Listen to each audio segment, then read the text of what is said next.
Now, moving on to the amendments inserted in supply under GST chapter. Taxability of ESOP, employee stock option plan, employee stock purchase plan, restricted stock units. Ultimately इतना घुसने की जरूरत नहीं है, FR नहीं पढ़ रहे, अपन GST पढ़ रहे हैं, आप सबको ईसॉप बराबर समझ लो। तो ये जो ईसॉप वगैरह दिए जाते हैं इंडिया के एम्प्लॉयज को, ऐसी इंडिया की सब्सिडियरी कंपनी जिसकी फॉरेन कंपनी कोई होल्डिंग कंपनी फॉरेन में है, यानी मान लो यूनिलीवर ग्रुप जिसका है हिंदुस्तान यूनिलीवर इंडिया में। अभी हिंदुस्तान यूनिलीवर ने अपने एम्प्लॉयज को बोला कि तुमको हम देंगे ईसॉप, लेकिन ईसॉप में तुमको जो शेयर्स मिलेंगे ना, जो स्टॉक मिलेगा, वो हिंदुस्तान यूनिलीवर का नहीं, सीधा यूनिलीवर ग्रुप का मिलेगा। वो पेरेंट कंपनी जो फॉरेन में है, उस पेरेंट कंपनी का ईसॉप हम हमारी इंडियन सब्सिडियरी कंपनी को अगर देते हैं तो अल्टीमेटली होगा क्या, जो इंडिया की डोमेस्टिक सब्सिडियरी कंपनी है उसको ये अमाउंट पेरेंट कंपनी को रीएम्बर्स करके देना पड़ेगा। पेरेंट कंपनी जितने के भी shares as ESOP subsidiary company के एम्प्लॉयज को देगी, वो amount subsidiary company of course अपनी पेरेंट कंपनी को रीएम्बर्स करेगी। तो ऐसे केस में द क्वेश्चन इज, ये जो रीएम्बर्समेंट किया जाता है ये जीएसटी में टैक्सेबल होगा कि एग्जेम्प्ट होगा? मुझे एक बात बताओ, शेयर्स खरीदना बेचना जीएसटी में टैक्सेबल होता है क्या? क्या शेयर्स जीएसटी में गुड्स या सर्विस में आते हैं क्या? मिस्टर ऑडिट वाले, yes, the answer to your question is yes. Shruti, now if any doubt you can ask me on Telegram. चलिए, नहीं मैम, देखो सिक्योरिटीज ना तो गुड्स है ना ही सर्विस है। अगर गुड्स या सर्विस नहीं है तो मैम उसके ट्रांजैक्शन पे जीएसटी तो लगता ही नहीं है। तो सेम रूल यहाँ पे भी अप्लाई हो जाता है कि जो भी उस ईसॉप का एक्चुअल कॉस्ट है, अगर वो actual cost to cost basis पे सब्सिडियरी कंपनी अपनी पेरेंट कंपनी को रीएम्बर्स कर देती है शेयर्स का प्राइस, तो उस पर कोई जीएसटी नको लगेगा, नहीं लगेगा। क्यों मैम? क्योंकि शेयर्स यानी कि सिक्योरिटीज ना तो गुड्स है और ना ही सर्विस है। लेकिन मानो जितने का एक्चुअल ईसॉप का वैल्यू है, शेयर्स का वैल्यू है, उससे ज्यादा अमाउंट हम पेरेंट कंपनी को दे रहे हैं। अगर हम ज्यादा अमाउंट पेरेंट कंपनी को दे रहे हैं तो ऐसे केस में हम जो एक्सेस पोर्शन दे रहे हैं वो क्यों होगा? ट्रांजैक्शन का चार्ज होगा, हैंडलिंग का चार्ज हो सकता है, अकाउंटिंग का चार्ज हो सकता है, इशुएंस का चार्ज हो सकता है, कोई भी दूसरा सर्विस रिलेटेड चार्ज हो सकता है। तो मैम ये जो सर्विस रिलेटेड चार्जेस होते हैं ना, ये तो जीएसटी में क्या हो जाते हैं? टैक्सेबल हो जाते हैं। तो यहाँ पे हम बोलते हैं कि ये जो रीएम्बर्समेंट किए जाते हैं, ये जो रीएम्बर्समेंट किए जाते हैं actual cost to cost basis पे, ये तो कोई सप्लाई नहीं है। क्यों? क्योंकि सिक्योरिटीज तो ना गुड्स है ना सर्विस है। लेकिन मैम अगर कोई additional amount over and above shares या सिक्योरिटी की कॉस्ट पे दिया जाता है तो उसको हम बोलते हैं कि वो तो क्या हो गया, इस ट्रांजैक्शन को अरेंज करने के लिए, फैसिलिटेट करने के चार्जेस हो गए। अब समझना, इंडिया टू इंडिया की कंपनी होती तो कोई प्रॉब्लम नहीं होती। प्रॉब्लम आ क्यों रही है? क्योंकि फॉरेन की कंपनी है और उसकी सब्सिडियरी कंपनी इंडिया में है, वो रीएम्बर्समेंट कर रही है जिसको आप सप्लाई बनाना चाह रहे हो। तो फॉरेन की कंपनी को तो आप बोल नहीं सकते कि जीएसटी कलेक्ट करके गवर्नमेंट को पे करो। तो यहाँ पे जो इंडियन सब्सिडियरी कंपनी है, जो इंडियन सब्सिडियरी कंपनी है, ऐसे केस में इंडियन सब्सिडियरी कंपनी को हम बोलते हैं कि आप एक काम करो, इसके ऊपर आरसीएम भर दो। क्योंकि एज सच तो आपने इंपोर्ट किया है ना, अपनी पेरेंट कंपनी से काइंड ऑफ इंपोर्ट कर लिया आपने, तो आप एक काम करो, इसके ऊपर आरसीएम में गवर्नमेंट को टैक्स पे कर दो। एंड जितनी एक्सेस अमाउंट होगी ना, बस उतनी ही टैक्सेबल होगी। जो एक्चुअल शेयर का वैल्यू है, जो शेयर ईसॉप में दिया जा रहा है, उस एक्चुअल शेयर के प्राइस के ऊपर का जो एक्सेस पोर्शन होगा, एक्स्ट्रा वैल्यू होगी, बस उस एक्स्ट्रा वैल्यू पे ही इंडियन सब्सिडियरी कंपनी को क्या करना होगा? रिवर्स चार्ज मैकेनिज्म में टैक्स पे कर देना होगा। देखो, India to India shares deal होते हैं तो यू भी टैक्सेबल नहीं होते। India to India shares deal करने में कोई ट्रांजैक्शन चार्जेस इन्वॉल्व हो भी जाते हैं तो फॉरवर्ड चार्ज मैकेनिज्म में टैक्सेबल हो जाते हैं। हम बोलते हैं कि पेरेंट इंडिया के बाहर का है, सब्सिडियरी इंडिया की है, और ऐसे केस में इंडिया के बाहर की कंपनी के शेयर्स के ESOP Indian domestic subsidiary company के एम्प्लॉयज को दिए जाते हैं, तो सीधी सी बात है सब्सिडियरी कंपनी को उसका कॉस्ट तो रिएम्बर्स करके देना ही पड़ेगा। तो अगर शेयर्स का कॉस्ट टू कॉस्ट बेसिस पे कॉस्ट रिएम्बर्स करके दे दिया तो मैम शेयर्स के लिए जो पैसा दिया जाता है वो तो टैक्सेबल नहीं होता। उसके ओवर एंड अबव एक्सेस में अगर कोई पैसा दे दिया तो उस एक्सेस पैसे के ऊपर, सिर्फ एक्सेस पैसे के ऊपर आपको क्या करना रहेगा, रिवर्स चार्ज मैकेनिज्म में being the subsidiary Indian company amount pay करना होगा। You can consider this excess portion as fees, commission, markup, anything. Example से तो चालू किया था, मान लो यूनिलीवर ग्रुप है जिसका सब्सिडियरी है हिंदुस्तान यूनिलीवर, उन्होंने ईसॉप दिया तो उनके शेयर्स की प्राइस मान लो आज एक्स है, उनके शेयर्स की प्राइस एक्स है, अगर हम एज डोमेस्टिक कंपनी एक्स ही रीएम्बर्स कर देते हैं, एक्स ही रीएम्बर्स कर देते हैं तो कोई प्रॉब्लम नहीं है। हम एक्स प्लस समथिंग अगर रीएम्बर्स करके देते हैं तो ये प्लस जो भी समथिंग समथिंग होगा ना, इस समथिंग समथिंग के ऊपर आपको being the Indian subsidiary company reverse charge mechanism में टैक्स पे करना पड़ेगा। Yes Nitin, understood. अगर कॉस्ट टू कॉस्ट बेसिस, अब आपको टेंशन नहीं लेना, because question will tell you the cost. Question के नॉट अज्यूम कि आपको कॉस्ट पता है, इसका क्वेश्चन आएगा तो इतना सिंपल बनेगा, वो आपको कॉस्ट दे देंगे और बता देंगे कि हमने किस प्राइस पे ये शेयर दिया है। अगर वो सेम है तो नो जीएसटी, एक्सेस है तो माइनस कर लेना, जितना एक्सेस पोर्शन आएगा उसके ऊपर आरसीएम भर देना, that is all. Right ma'am. उसके बाद बात करते हैं taxability of salvage wreck value earmarked in claim assessment of damage cost to motor vehicle. अब यहां पे क्या होगा, अंडरस्टैंड। मानो एक इंश्योरेंस कंपनी है जिसने आपकी गाड़ी का इंश्योरेंस कर दिया, एक इंश्योरेंस कंपनी है जिसने आपकी गाड़ी का इंश्योरेंस कर दिया, अभी गाड़ी ठुक गई, गाड़ी ठुक के पूरी टोटल लॉस हो गई और गाड़ी क्या थी, इंश्योर्ड थी। अभी ऐसे केस में क्या हो जाएगा, दो चीजें हो सकती है, या तो वो आपको पूरा क्लेम दे दे और जो गाड़ी का सैल्वेज बचा है ना वो इंश्योरेंस कंपनी ले जाए। इंश्योरेंस कंपनी बोलेगी कि भाई एक काम करो, जितना आपका टोटल क्लेम बनता है गाड़ी के ऊपर, रिपेयर या जो भी हो रहा है उसके ऊपर, आप टोटल क्लेम पूरा ले लो। पूरा का पूरा full claim insurance company insurer को दे देती है। एंड सामने फिर सीधी सी बात है ना, अगर आपको पूरा क्लेम ही मिल गया है तो ये जो गाड़ी, ये जो भंगार, जो स्क्रैप सैल्वेज बचा है वो अब इंश्योरेंस कंपनी का हो जाएगा। या दूसरी चीज क्या हो सकती है, इंश्योरेंस कंपनी आपको जो भी पैसा देने वाली है क्लेम के नाम पे, उसमें इंश्योरेंस कंपनी बोलेगी कि देखो टोटल लॉस हुआ फिर भी, लेकिन एल्यूमिनियम या स्टील या कुछ तो मेटल तो बचा है गाड़ी का, कुछ तो बचा है, वो भंगार में बेच के भी कुछ तो पैसा आएगा, तो वो जो भंगार का सैल्वेज का वैल्यू है ना वो माइनस करके और इंश्योरेंस कंपनी आपको क्या देती है, क्लेम देती है। ऐसी दो पॉसिबिलिटी है। पहली पॉसिबिलिटी समझते हैं कि अगर जो सैल्वेज या रेकेज का अमाउंट है वो डिडक्ट करके फिर इंश्योरेंस कंपनी आपको क्लेम देती है, तो एक बात बताओ, जो सैल्वेज का प्रॉपर्टी है, ओनरशिप है, वो किसके पास रहेगा, आपके पास के इंश्योरेंस कंपनी के पास। शांति से अपने आप को इस पोजीशन में अज्यूम करके आंसर देना। मानो ये आपकी गाड़ी है, ठुक गई, टोटल लॉस हो गई, इंश्योरेंस कंपनी ने आपको जो क्लेम दिया है, इंश्योरेंस कंपनी ने जो आपको जो क्लेम दिया उसमें से उन्होंने बोला कि भंगार में भी अब ये गाड़ी बेच के 15,000 तो आ ही जाएंगे, तो जो क्लेम अमाउंट थी उसमें से 15,000 माइनस करके बचा हुआ दिस माइनस 15,000 आपको क्लेम में दिया गया है। तो अब ये जो भंगार हुई हुई गाड़ी पड़ी है ये किसके ओनरशिप में रहेगी, आपके ओनरशिप में कि इंश्योरेंस कंपनी के ओनरशिप में। मैम हमारे पास रहेगी, क्यों, क्योंकि इंश्योरेंस कंपनी ने तो इसका पैसा काट के हमको दिया ना, मतलब हम ही इसके ओनर है, अब हम जो चाहे वो इसके साथ कर सकते हैं। तो ऐसे केस में जब आप इसको आगे बेचोगे तो आपकी जीएसटी टैक्सेबिलिटी होगी आपके हाथ में, लेकिन इंश्योरेंस कंपनी को इसके ऊपर कोई जीएसटी लगेगा क्या, कभी कलेक्ट करके कुछ भरना पड़ेगा क्या, the answer is no. Insurance company ने कभी इस टूटी फूटी गाड़ी का ओनरशिप लिया ही नहीं, अगर ओनरशिप लिया ही नहीं तो उसके ऊपर जीएसटी की लायबिलिटी भी नहीं आएगी।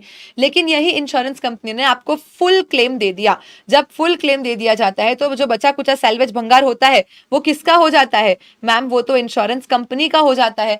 अब अगर ये इंश्योरेंस कंपनी का हो गया तो बोलो इसको भंगार में कौन बेचेगा, कौन, मैम इंश्योरेंस कंपनी बेचेगी, तो फिर जीएसटी कौन कलेक्ट करके भरेगा, मैम इंश्योरेंस कंपनी इसके ऊपर जीएसटी कलेक्ट करके भरेगी। तो समझो कि जब पूरे वैल्यू में से सैल्वेज का वैल्यू डिडक्ट करके हमको दिया जाता है, तब सैल्वेज हमारी एज इन इंश्योर्ड की ही प्रॉपर्टी रहती है, तो इंश्योरेंस कंपनी को उस पर जीएसटी डिस्चार्ज करने की जरूरत नहीं है। लेकिन अगर हमें पूरा क्लेम दे दिया जाता है कुछ भी डिडक्ट करे बिना, तो सैल्वेज बन जाती है इंश्योरेंस कंपनी की प्रॉपर्टी। तो ऐसे केस में फिर इंश्योरेंस कंपनी जब भी इस सैल्वेज को किसी को भी बेचेगी, जब भी इंश्योरेंस कंपनी इस सैल्वेज को किसी को भी बेचेगी, तब इंश्योरेंस कंपनी को क्या करना पड़ेगा, जीएसटी कलेक्ट करके गवर्नमेंट को देना पड़ेगा। बोलो यस मैम, अंडरस्टूड। अंडरस्टूड नहीं हो ऐसा कोई पॉइंट ही नहीं था। सिंपल, इसको एक लाइन में आप यहाँ पे क्रक्स लिख सकते हो, एक लाइन में आप क्रक्स लिख सकते हो कि अगर फुल क्लेम दे दिया जाता है बिना डिडक्शन के, तो सैल्वेज रहता है इंश्योरेंस कंपनी का, सैल्वेज की ओनर होती है इंश्योरेंस कंपनी, तो फिर इंश्योरेंस कंपनी को ही जीएसटी कलेक्ट करके भरना पड़ेगा जब भी वो इसको बेचेगी। लेकिन अगर क्लेम में से रेकेज का वैल्यू माइनस करके दिया जाता है तो सैल्वेज रहता है हमारा, और सैल्वेज हमारा रहेगा तो इंश्योरेंस कंपनी क्यों जीएसटी कलेक्ट करके भरेगी भाई, हम बेचेंगे तब हम कलेक्ट करके भरेंगे। ये तो बहुत ही सिंपल था, नहीं समझाती तो भी ऑटोमेटिकली भी आपको ये आ जाता। Right ma'am. इसके बाद moving on to the last point which is replacement of goods या repair services during the warranty period. अब यहाँ पे समझो, बहुत सारे अलग अलग सिनेरियोस दे रखे हैं, दिखने में बड़ा है बट एक्चुअली बहुत छोटा सा और सिंपल सा पॉइंट है। चलिए right ma'am. Scenario number 1, original equipment manufacturer ने रिप्लेस करे गुड्स, प्रोवाइड करी repair services to customer without any consideration. मानो मैंने ये घड़ी खरीदी थी, मैंने ये घड़ी खरीदी थी जिसपे 2 साल की वारंटी थी कि भाई 2 साल में बेल्ट खराब होगा, कांटा निकल जाएगा, कुछ भी होगा हम रिप्लेस करके देंगे, रिपेयर करके देंगे। आज मैंने घड़ी खरीदी, मान लो कि 6 महीने के अंदर अंदर इसका यहाँ से कलर निकल गया, कुछ तो प्रॉब्लम हो गया, मैं गई घड़ी कंपनी के पास लेके, उन्होंने मुझे घड़ी ओरिजिनल, मान लो माइकल कॉर्स की घड़ी है, माइकल कॉर्स की घड़ी है, मैं सीधा माइकल कॉर्स के शॉप पे पहुंच गई, उनके आउटलेट पे पहुंच गई, मैंने बोला आप ही ओरिजिनल इक्विपमेंट मैन्युफैक्चरर हो, आप ही ने ये घड़ी बनाई है, मुझे बेची है और वारंटी भी दी थी, अभी मुझे घड़ी रिप्लेस करके दो, रिपेयर करके दो, जो होता है स्पेयर पार्ट चेंज करना है तो वो करके दो। उन्होंने क्या किया, मुझे फ्री में करके दिया सारा काम, क्यों, क्योंकि घड़ी तो वारंटी में थी। तो भाई ऐसे केस में बताओ इस पे कोई जीएसटी पे करना पड़ेगा क्या, ये डीम्ड सप्लाई बनेगा क्या कैसे भी करके? The answer is no ma'am. Why? Because आज समझो, अगर माइकल कॉर्स घड़ी बेच रहा है तो उनको भी एक प्रोबेबल आइडिया तो होगा कि अगर हम 1000 घड़ी बेचते हैं तो उसमें से शायद 2-3-4 घड़ी में ऐसा प्रॉब्लम आता है और लोग आते हैं रिपेयर करवाने के लिए, तो उसका कॉस्ट क्या वो ऑलरेडी घड़ी के प्राइस में गिन के चलते होंगे? हाँ मैम, मतलब जब हमने घड़ी खरीदी थी ना, आइडियली हम तभी इस पे जीएसटी भर चुके थे, क्योंकि रिपेयर की कॉस्ट थोड़ी थोड़ी थोड़ी करके कंपनी ने सारी घड़ियों में बांट दी होगी। तो जब हमने घड़ी खरीदी तभी हम रियलाइज करे बिना इसकी वारंटी पे जीएसटी ऑलरेडी भर के आए हैं। तो यहाँ हम बोलते हैं कि अगर ओरिजिनल इक्विपमेंट मैन्युफैक्चरर गुड्स को रिप्लेस करता है, रिपेयर करता है, कस्टमर से कोई कंसिडरेशन चार्ज नहीं करता, तो कोई जीएसटी पेएबल होता नहीं है, क्योंकि आप समझो जब ओरिजिनल सप्लाई हुआ होगा तब उस ओरिजिनल सप्लाई के अमाउंट में ही कहीं ना कहीं इसका likely cost of repair included ही होगा, और इसीलिए हम जीएसटी तब भर चुके होंगे, दोबारा से हमें जीएसटी भरने की जरूरत नहीं है। हावेवर अगर वो मुझे बोलते कि नहीं नहीं आपका तो सेल बंद हो गया है, अब सेल चेंज करने का तो पैसा लगेगा ही लगेगा, तो कोई एडिशनल कंसिडरेशन अगर वो मुझसे ले लेते हैं तो फिर उस एडिशनल कंसिडरेशन के ऊपर क्या लग जाएगा, जीएसटी लग जाएगा। ऐसे केस में समझना कि ये जो ओरिजिनल इक्विपमेंट मैन्युफैक्चरर्स होते हैं ना, ये अपना कुछ स्टॉक वॉक यूज करते होंगे, मान लो इसका कांटा निकल गया तो ओरिजिनल इक्विपमेंट मैन्युफैक्चरर ने कांटा बदल के दिया, कांटा लगा उई माँ है ना, तो कांटा बदल के दिया, तो वो जो कांटा कंपनी ने यूज कर लिया इसको रिपेयर करने के लिए, उस पे उनको भी आईटीसी मिलेगा क्या? हाँ मिलेगा। गवर्नमेंट ऐसा नहीं बोल सकती कि आपने तो कांटा फ्री में बांट दिया, आपने तो कांटा फ्री में बांट दिया तो अब इस कांटे के ऊपर भर आपको हम आईटीसी नहीं देंगे। तो कंपनी सीधा जाके बोलेगी ना गवर्नमेंट को कि समझो ये तो कस्टमर को पागल बनाने वाले काम थे, हम इस कांटे का प्राइस पहले से कस्टमर से ले ही चुके थे, वॉच की प्राइस बढ़ा के, हमने सीधा वॉच ही कस्टमर को फ्री में दिया होता, शुरू से ऑफर है आ जाओ। अलग बात थी कि भाई आज जिसका भी बर्थडे है उसको घड़ी फ्री, आज जिसका भी बर्थडे है उसको घड़ी फ्री, ये एक अलग चीज है। हम फ्री में चीजें बांट नहीं रहे, हम वारंटी के अंदर चीजें रिप्लेस कर रहे हैं जिसका कॉस्ट कहीं ना कहीं हम कस्टमर से रिकवर कर चुके हैं। तो ऐसे सिनेरियोज में ये जो मटेरियल्स भी यूज होते हैं ना वारंटी के रिपेयर्स वगैरह करने के लिए, इनका भी आईटीसी गवर्नमेंट रिवर्स नहीं करवाती है। बोलो understood everyone? Yes ma'am. Mister audit वाले, इज योर डाउट क्लियर्ड? दो चीजें समझी अपन ने। पहला, कस्टमर ने कोई पैसा दिया नहीं, फ्री में रिपेयर रिप्लेसमेंट करवा लिया तो भी जीएसटी आएगा नहीं, कोई डीम्ड सप्लाई होगी नहीं, बिकॉज हम एज सच ऑलरेडी पैसा भर चुके हैं। अगर कोई एडिशनल कंसिडरेशन हमने पे कर भी दिया तो भी ऐसे केस में हमें कोई एडिशनल जीएसटी, तो फिर उस अमाउंट पे हम एडिशनल जीएसटी भर देंगे। And the third point is कि कंपनी ने यहाँ पे कोई रॉ मटेरियल यूज कर भी लिया ना तो भी उस पे जीएसटी रिवर्स करने की जरूरत नहीं है, बिकॉज वो लाइकली कॉस्ट पे जीएसटी कलेक्ट करके गवर्नमेंट को दे चुके हैं। Moving on to scenario 2। अभी सिनेरियो 2 क्या हुआ कि समझो, मैंने ये माइकल कॉर्स की घड़ी माइकल कॉर्स से नहीं खरीदी। ऐसे ही यहाँ पे हमारे यहाँ एक लोकल शॉप है, मान लो जस्ट इन टाइम हो गया, गोल्डन टाइम हो गया। अब ये सब क्या है मैम, ये मल्टी ब्रांड आउटलेट्स है कि ये लोग हर कंपनी की घड़ी रखते हैं अपने पास। तो भाई मैं किधर गई, मैं गई जस्ट इन टाइम नाम की एक शॉप पे, जहाँ पे फॉसिल भी मिलता है, राडो भी मिलता है, माइकल कॉर्स भी मिलता है, टी शॉट भी मिलता है, सारे ब्रांड्स मिलते हैं। वहां से मैंने घड़ी खरीदी। उन्होंने भी मुझे बोल दिया कि अरे कंपनी की तरफ से 2 साल की वारंटी है, कोई प्रॉब्लम नहीं, कोई भी टेंशन हो मेरे पास आ जाना। अब मान लो कि मेरी घड़ी में कुछ दिक्कत हो गई, सम प्रॉब्लम मेरी घड़ी में हो गई, तो मैं कहाँ गई, मैं भागी भागी गई जस्ट इन टाइम स्टोर में। अभी जस्ट इन टाइम स्टोर्स ने क्या किया, मुझे वॉच रिपेयर करके दिया। अगेन उन लोगों ने मुझसे कोई कंसिडरेशन चार्ज करा नहीं, नो कंसिडरेशन नो जीएसटी, कोई प्रॉब्लम नहीं है। अगर वो कोई एडिशनल कंसिडरेशन चार्ज कर लेंगे तो उस एडिशनल अमाउंट पे जीएसटी लग जाएगा, यहां भी कोई प्रॉब्लम नहीं है। अब समझना, छोटा मोटा रिपेयर था, उन्होंने कर दिया, लेकिन मान लो कि इस वॉच का कोई पार्ट रिप्लेस करना आ गया, तो जस्ट इन टाइम क्यों इसका कॉस्ट बेयर करेगा?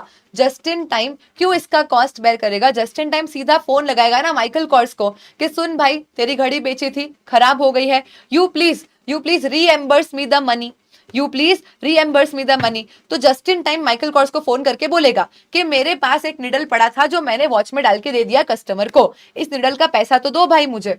तो ऐसे केस में क्या हो जाएगा, ये जो इनवॉइस जस्ट इन टाइम देगा माइकल कॉर्स को, क्या इसके ऊपर जीएसटी लगेगा? The answer is yes. अगर डिस्ट्रीब्यूटर गुड्स को रिप्लेस करता है, भाई मेरे पास ऑलरेडी निडल पड़ा था, मैंने कस्टमर को डाल के दे दिया, या मैंने बाजू की दुकान से निडल परचेज कर लिया थर्ड पार्टी से, कस्टमर को डाल के दे दिया, लेकिन मैं अपने जेब से क्यों पैसा भरूं, घड़ी तो माइकल कॉर्स की थी। तो जस्ट इन टाइम क्या करेगा, माइकल कॉर्स के ऊपर एक इनवॉइस रेस कर देगा कि सुनो माइकल कॉर्स, तुम्हारे बिहाफ पे कस्टमर को निडल रिप्लेस करके दिया है, तो उसका पैसा मुझे दे, मैंने मेरे स्टॉक से रिप्लेस किया।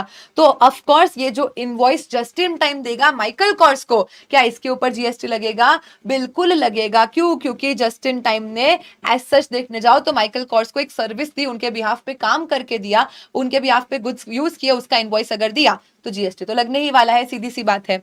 और मैन्युफैक्चरर, या तो मान लो माइकल कॉर्स ने पहले से ही कुछ निडल्स दे के रखी थी जस्ट इन टाइम को, माइकल कॉर्स ने पहले से कुछ निडल्स जस्ट इन टाइम को दे के रखी थी कि भाई हमको पता है 100 घड़ी बेचोगे तो एक घड़ी में ये प्रॉब्लम आएगा, जब भी वो घड़ी आए उसको रिपेयर करके दे देना। मतलब मैन्युफैक्चरर पहले से ही गुड्स डिस्ट्रीब्यूटर को दे के रखता है बिना कंसिडरेशन के कि भाई कभी भी रिप्लेस करना आए तो मुझे बाद में बिल मत भेजना, ये पहले से 3-4 निडल दे के रखता हूँ, रिपेयर कर देना। तो सीधी सी बात है, यहाँ पे कोई पैसा अपन ने लिया नहीं है, निडल दे के रखी है, तो इसके ऊपर भी जीएसटी पेएबल नहीं होगा।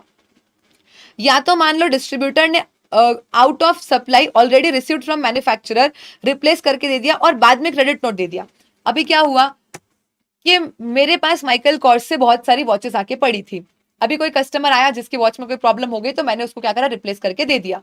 मैंने उसको उसकी पूरी घड़ी ही डैमेज थी, पूरी घड़ी में ही दिक्कत थी, रिपेयर करने का स्कोप ही नहीं था, पूरी घड़ी प्रॉब्लमैटिक थी, तो पूरी घड़ी उसको रिप्लेस करके देनी पड़ी।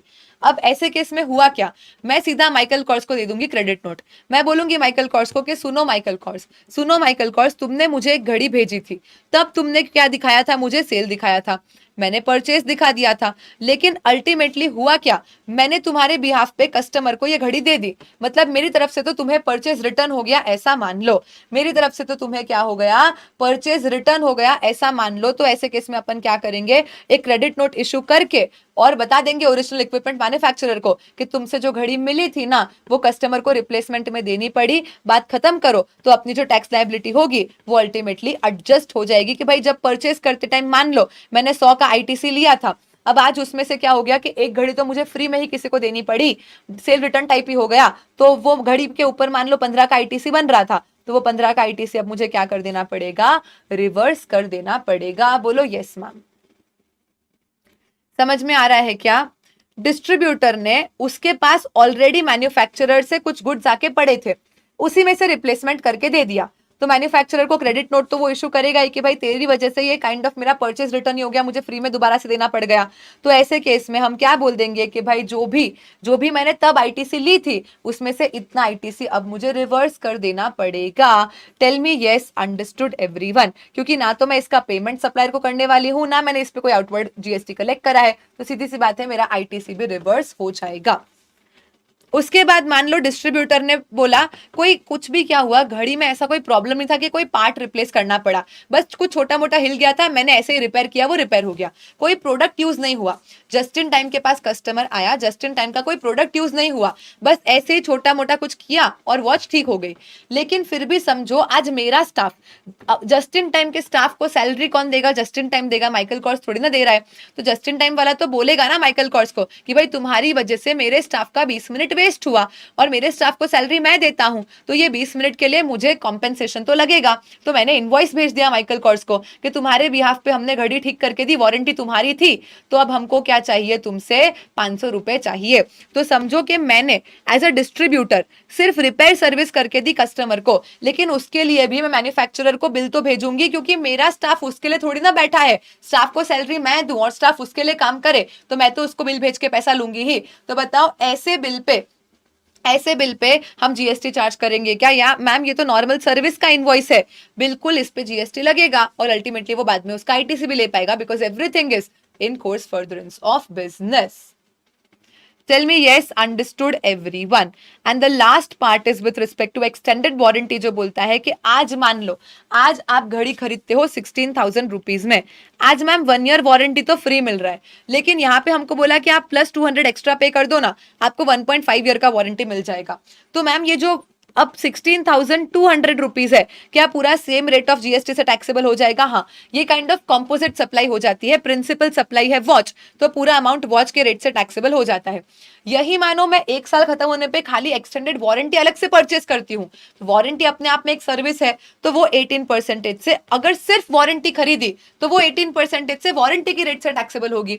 लेकिन वही वारंटी को आप ओरिजिनल सप्लाई के साथ ही एक्सटेंडेड वारंटी के फॉर्म में परचेस कर लेते हो, तो वो क्या बन जाता है, एक तरीके का कॉम्पोजिट सप्लाई बन जाता है, और प्रिंसिपल रेट से ही पूरी की पूरी चीज टैक्सेबल हो जाती है।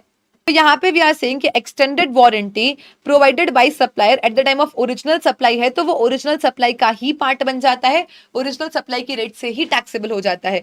लेकिन अगर एक्सटेंडेड वारंटी ओरिजिनल सप्लाई से अलग है, extended warranty provided by a person different from supplier, या तो किसी और पर्सन ने वारंटी दिया या किसी और टाइम पे वारंटी दिया गया, not at the time of original supply, तो ऐसे केस में क्या हो जाएगा, ऐसे केस में हम बोल देंगे ये अपने खुद के रेट से टैक्सेबल होगा, एज इन जो वारंटी का रेट होता है जो नॉर्मली 18% होता है उस पर टैक्सेबल होगा, फिर गुड्स का रेट गया भाड़ में। Clear everyone? अगर मैं सिंपली समराइज करना चाहूं तो देखो, अगर आप ओरिजिनल इक्विपमेंट वाले के पास जाओ या आप डिस्ट्रीब्यूटर के पास जाओ, अगर वो आपको फ्री में रिपेयर करके देते हैं तो आपको उनको कोई जीएसटी नहीं भरना है। लॉजिक सिंपल है, परचेस करते टाइम ही उन्होंने मुझसे ये अमाउंट ले लिया होगा और कहीं ना कहीं मैं उस पर जीएसटी भर भी चुकी होंगी। लेकिन अगर वो मुझसे कोई एडिशनल कंसिडरेशन चार्ज कर लेते हैं तो फिर मुझे जीएसटी भरना पड़ सकता है। उसके बाद सेकेंड चीज हम बोलते हैं कि मान लो ये जो डिस्ट्रीब्यूटर है ना, ये अपनी जेब से पार्ट या टाइम इन्वेस्ट करके मैन्युफैक्चरर के बिहाफ पे काम नहीं करेगा, या तो इसने खुद का पार्ट यूज किया, कहीं से परचेज करके यूज किया, तो या अपने स्टाफ को लगा के सर्विसिंग करके दी, किसी भी चीज में ये ओरिजिनल पर्सन को इनवॉइस भेजेगा और उस इनवॉइस के ऊपर वो जीएसटी डेफिनेटली लगा के भेजेगा। और एक पॉइंट ये समझो कि अगर मैन्युफैक्चरर ने पहले से ही आपको गुड्स भेज के रखे थे कि आपके पास ये गुड्स पड़े हैं और उसने तब कोई कंसिडरेशन चार्ज नहीं किया तो भी जीएसटी लगेगा, या उसने तब तो नॉर्मल सेल बताया था और आज मैंने इसमें से कुछ यूज कर लिया, तो अब मुझे उसको परचेज रिटर्न बताना पड़ेगा और उसका आईटीसी भी रिवर्स करना पड़ेगा। बोलो yes, understood everyone? This point is absolutely clear to all. Then उसके अलावा ये मान लो जैसे कि national council for vocational education training हो गया, उसका अवार्डिंग बॉडी, ट्रेनिंग बॉडी जिसको नेशनल काउंसिल रिकॉग्नाइज करता है, ये लोग जो सर्विसेज वगैरह करवाते रहते हैं, ये सभी जीएसटी में एग्जेम्प्ट हो जाती है। तो ये अदर्स वाला पॉइंट कोई इतना खास इंपॉर्टेंट भी नहीं है। हाँ, अमेंडमेंट्स एक बार रीड कर लेना, अमेंडमेंट आने के चांसेस थोड़े से बढ़ जाते हैं। अदरवाइज ये वही सारी गवर्नमेंट की सर्विसेज एक्टिविटीज है, या एक वो एक्स्ट्रा के एक्स स्टूडेंट बन गए तो भी सर्टिफिकेट लेने आए तो एग्जेम्प्ट ही हो जाते हैं।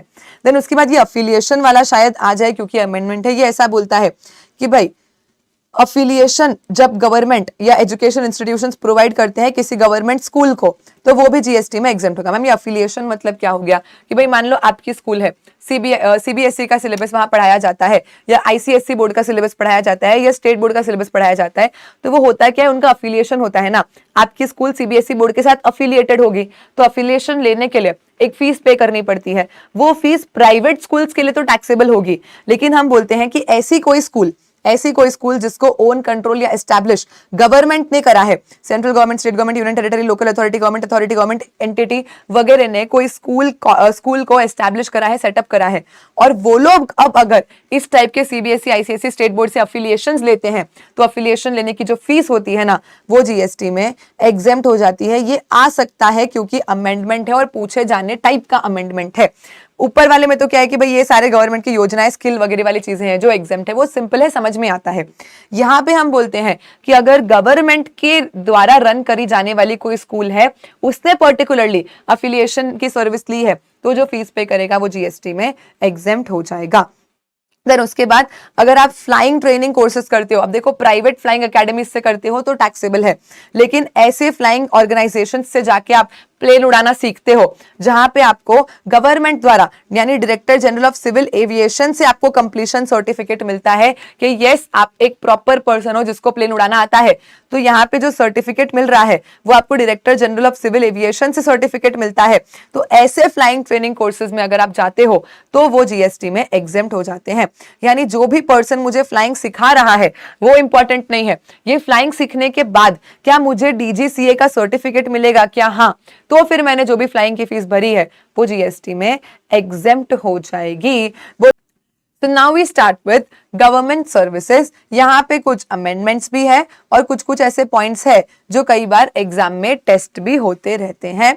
तो क्विकली अपन गवर्नमेंट सर्विसेज को वाइंड अप करेंगे।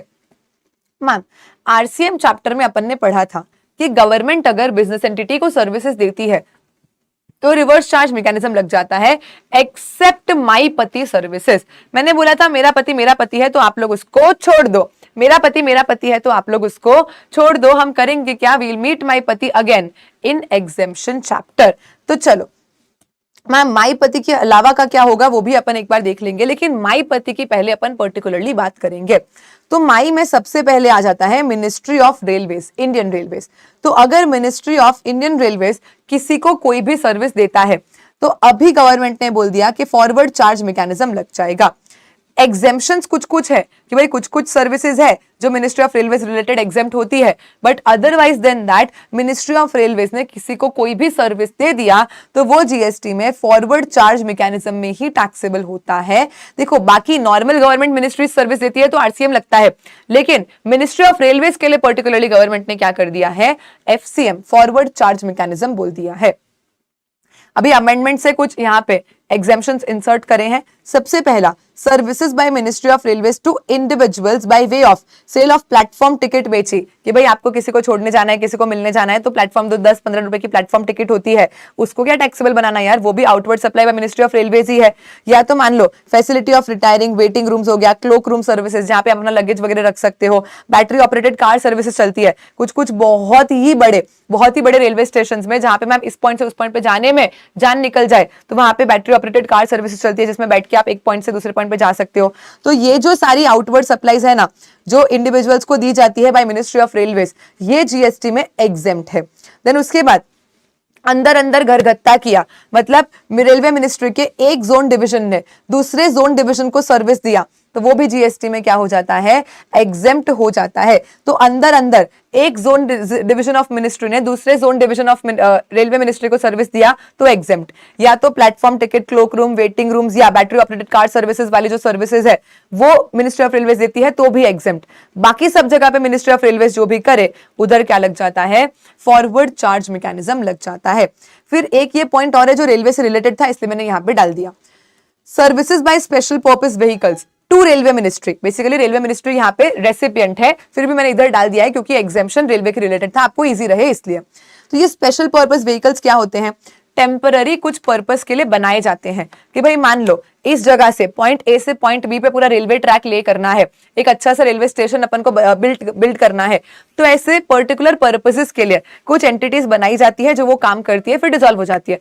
उन एंटिटीज को बोलते हैं अपन स्पेशल पर्पस व्हीकल, कि भाई किसी पर्पस के लिए उनको सेटअप करा गया है। तो ये जो स्पेशल पर्पस व्हीकल्स है ये रेलवे मिनिस्ट्री ऑफ रेलवे को सर्विसेज देती है। ये लोग अपना इंफ्रास्ट्रक्चर वगैरह बनाते हैं, ओन करते हैं, फिर रेलवे ऑफ मिनिस्ट्री क्या करती है, इस इंफ्रास्ट्रक्चर को यूज करती है। कंसेशन पीरियड यानी वो जितने भी पीरियड के लिए ये स्पेशल पर्पस व्हीकल बना है उसको कंसेशन पीरियड बोला जाता है।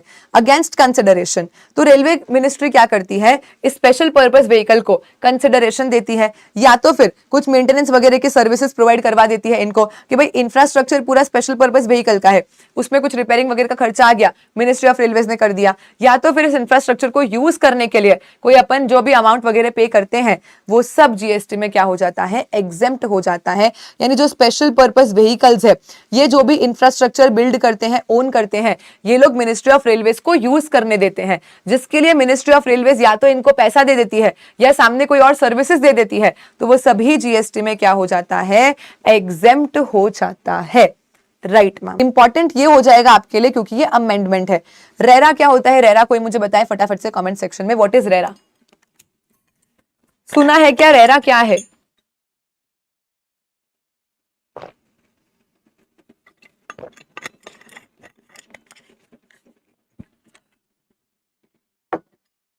मैम ये जो रियल एस्टेट की रेगुलेटरी बॉडी होती है उसको रेरा बोलते हैं। तो ये जो रियल एस्टेट का रेगुलेटरी बॉडी है, रियल एस्टेट का जो रेगुलेटरी अथॉरिटी है, वो भी जो स्टैट्यूटरी कलेक्शंस आपसे करता है वो जीएसटी में एग्जेम्प्ट होगा। ये नया अमेंडमेंट इंसर्ट हुआ है तो फिर आपके एग्जाम के लिए थोड़ा ज्यादा रेलेवेंट हो जाता है।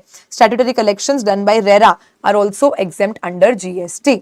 अमेंडमेंट से यहाँ पे एक एक्सप्लेनेशन इंसर्ट किया गया है कि री इंश्योरेंस में रेट्रोसेशन सर्विस भी आ जाता है, री इंश्योरेंस में रेट्रोसेशन सर्विस भी आ जाता है। तो मैम ये रेट्रोसेशन सर्विस क्या होता है, एग्जेम्पशन चैप्टर में इंश्योरेंस के ब्लॉक में गवर्नमेंट ने एक एक्सप्लेनेशन इंसर्ट कर दिया कि भाई नॉर्मल जो इंश्योरेंस के नाम हमने बताए वो सब एग्जेम्प्ट है, उनके री इंश्योरेंसेस भी एग्जेम्प्ट है और उनके रेट्रोसेशन भी एग्जेम्प्ट है। ये रेट्रोसेशन क्या होता है, रेट्रोसेशन मतलब री इंश्योरेंस का भी री इंश्योरेंस। मेरी फटी पड़ी थी तो मैंने इंश्योरेंस लिया, इंश्योरेंस कंपनी की भी फट गई, उसने री इंश्योरेंस ले लिया, बाद में री इंश्योरर की भी फट गई, उसने री इंश्योरेंस का भी री इंश्योरेंस करवा लिया, उसको रेट्रोसेशन बोला जाता है। तो ओरिजिनल इंश्योरेंस तो एग्जेम्प्ट है, उसका री इंश्योरेंस एग्जेम्प्ट है, उसका भी री इंश्योरेंस जिसको रेट्रोसेशन बोला जाता है वो भी जीएसटी में क्या हो जाता है, एग्जेम्प्ट हो जाता है। अगर पर्टिकुलर जो नोटिफाइड इंश्योरेंस पॉलिसी है वो जीएसटी में एग्जेम्प्ट है तो बोलो अंडरस्टूड, यस मैम। सिंपल सा अमेंडमेंट है, इसमें कोई इतना खास था नहीं कि री इंश्योरेंस का भी री इंश्योरेंस जिसको रेट्रोसेशन बोलते हैं वो भी जीएसटी में एग्जेम्प्ट हो जाएगा। देन उसके बाद अमेंडमेंट है तो automatically important, transmission distribution of electricity. पहले सिर्फ इतना ही एग्जेम्प्ट होता था। अमेंडमेंट क्या है मैम कि पहले अगर इलेक्ट्रिसिटी का बिल आता था तो इलेक्ट्रिसिटी जितना ट्रांसमिट हुआ है, डिस्ट्रीब्यूट हुआ है, उसके जो चार्जेस है ना वो एग्जेम्प्ट होते थे। लेकिन मान लो कोई और सर्विस हो गई मैम, जैसे कि मीटर को टेस्ट करना, रेंट पे लेना, कैपेसिटेटर लगाना या फिर शिफ्ट करना मीटर को, डुप्लीकेट बिल इशू करना, ये सब पहले जीएसटी में टैक्सेबल हुआ करता था। अब गवर्नमेंट ने नोटिफिकेशन लाया और बोल दिया कि इलेक्ट्रिसिटी का अमाउंट तो एग्जेम्प्ट है ही है, इलेक्ट्रिसिटी के लिए आप जो बिल भरते हो वो तो एग्जेम्प्ट है ही है, प्लस अगर मान लो मीटरिंग इक्विपमेंट ऑन रेंट दिया, टेस्टिंग मीटर, कैपेसिटेटर, ट्रांसफार्मर, मीटर को शिफ्ट किया, सर्विस लाइंस को शिफ्ट किया, डुप्लीकेट बिल इशू करा, कनेक्शन रिलीज किया या कुछ भी और चीज जो इलेक्ट्रिसिटी ट्रांसमिशन डिस्ट्रीब्यूशन के इंसिडेंटल सर्विस में आ जाती है, सब ही जीएसटी में एग्जेम्प्ट हो जाएगी। पहले खाली इलेक्ट्रिसिटी के नाम पे जो बिल आता था वो एग्जेम्प्ट था। अब इलेक्ट्रिसिटी ट्रांसमिशन डिस्ट्रीब्यूशन यूटिलिटी, उसके कनेक्शन में कोई और सर्विस भी अगर आपको दे दे कि भाई मान लो आपका मीटर नहीं चल रहा, उसको ठीक करने बुलाया, आपको मीटर एक जगह से दूसरी जगह पे शिफ्ट करना है, वो शिफ्ट करवाया, बिल खो गया था, डुप्लीकेट बिल इशू करवाया, उसके लिए आप जो भी पेमेंट्स करोगे सब जीएसटी में एग्जेम्प्ट हो जाते हैं। एग्जेम्पशन चैप्टर के अदर्स पॉइंट में आ जाते हैं दो अमेंडमेंट, पॉइंट नंबर 19 और पॉइंट नंबर 20। 19 पॉइंट क्या बोलता है कि मानो import of service by establishment of foreign company in India which is an airline company from related person own establishment outside India without consideration.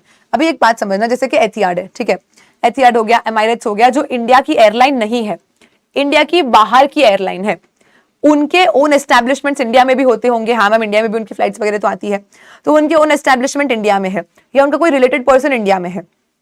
तो यहां पे हम बोलते हैं, हमने ना सेक्शन 7(1)(c) में शेड्यूल 1 में एक पॉइंट पढ़ा था कि अगर आप इंडिया में बैठे बैठे इंपोर्ट कर लेते हो अपने रिलेटेड पर्सन या ओन एस्टैब्लिशमेंट से, वो भी बिजनेस पर्पसेस के रिलेटेड, तो ये जीएसटी में सप्लाई बन जाता है और बिना कंसिडरेशन के भी टैक्सेबल हो जाता है।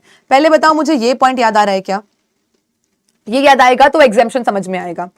Section 7(1)(c) read with schedule 1 point number 4, para number 4 एक पॉइंट पढ़ाया था कि अगर आप रिलेटेड पर्सन ओन एस्टैब्लिशमेंट से इंपोर्ट ऑफ सर्विस करते हो बिजनेस पर्पस के लिए, तो वो बिना कंसिडरेशन के भी जीएसटी में सप्लाई बन जाता है, राइट मैम।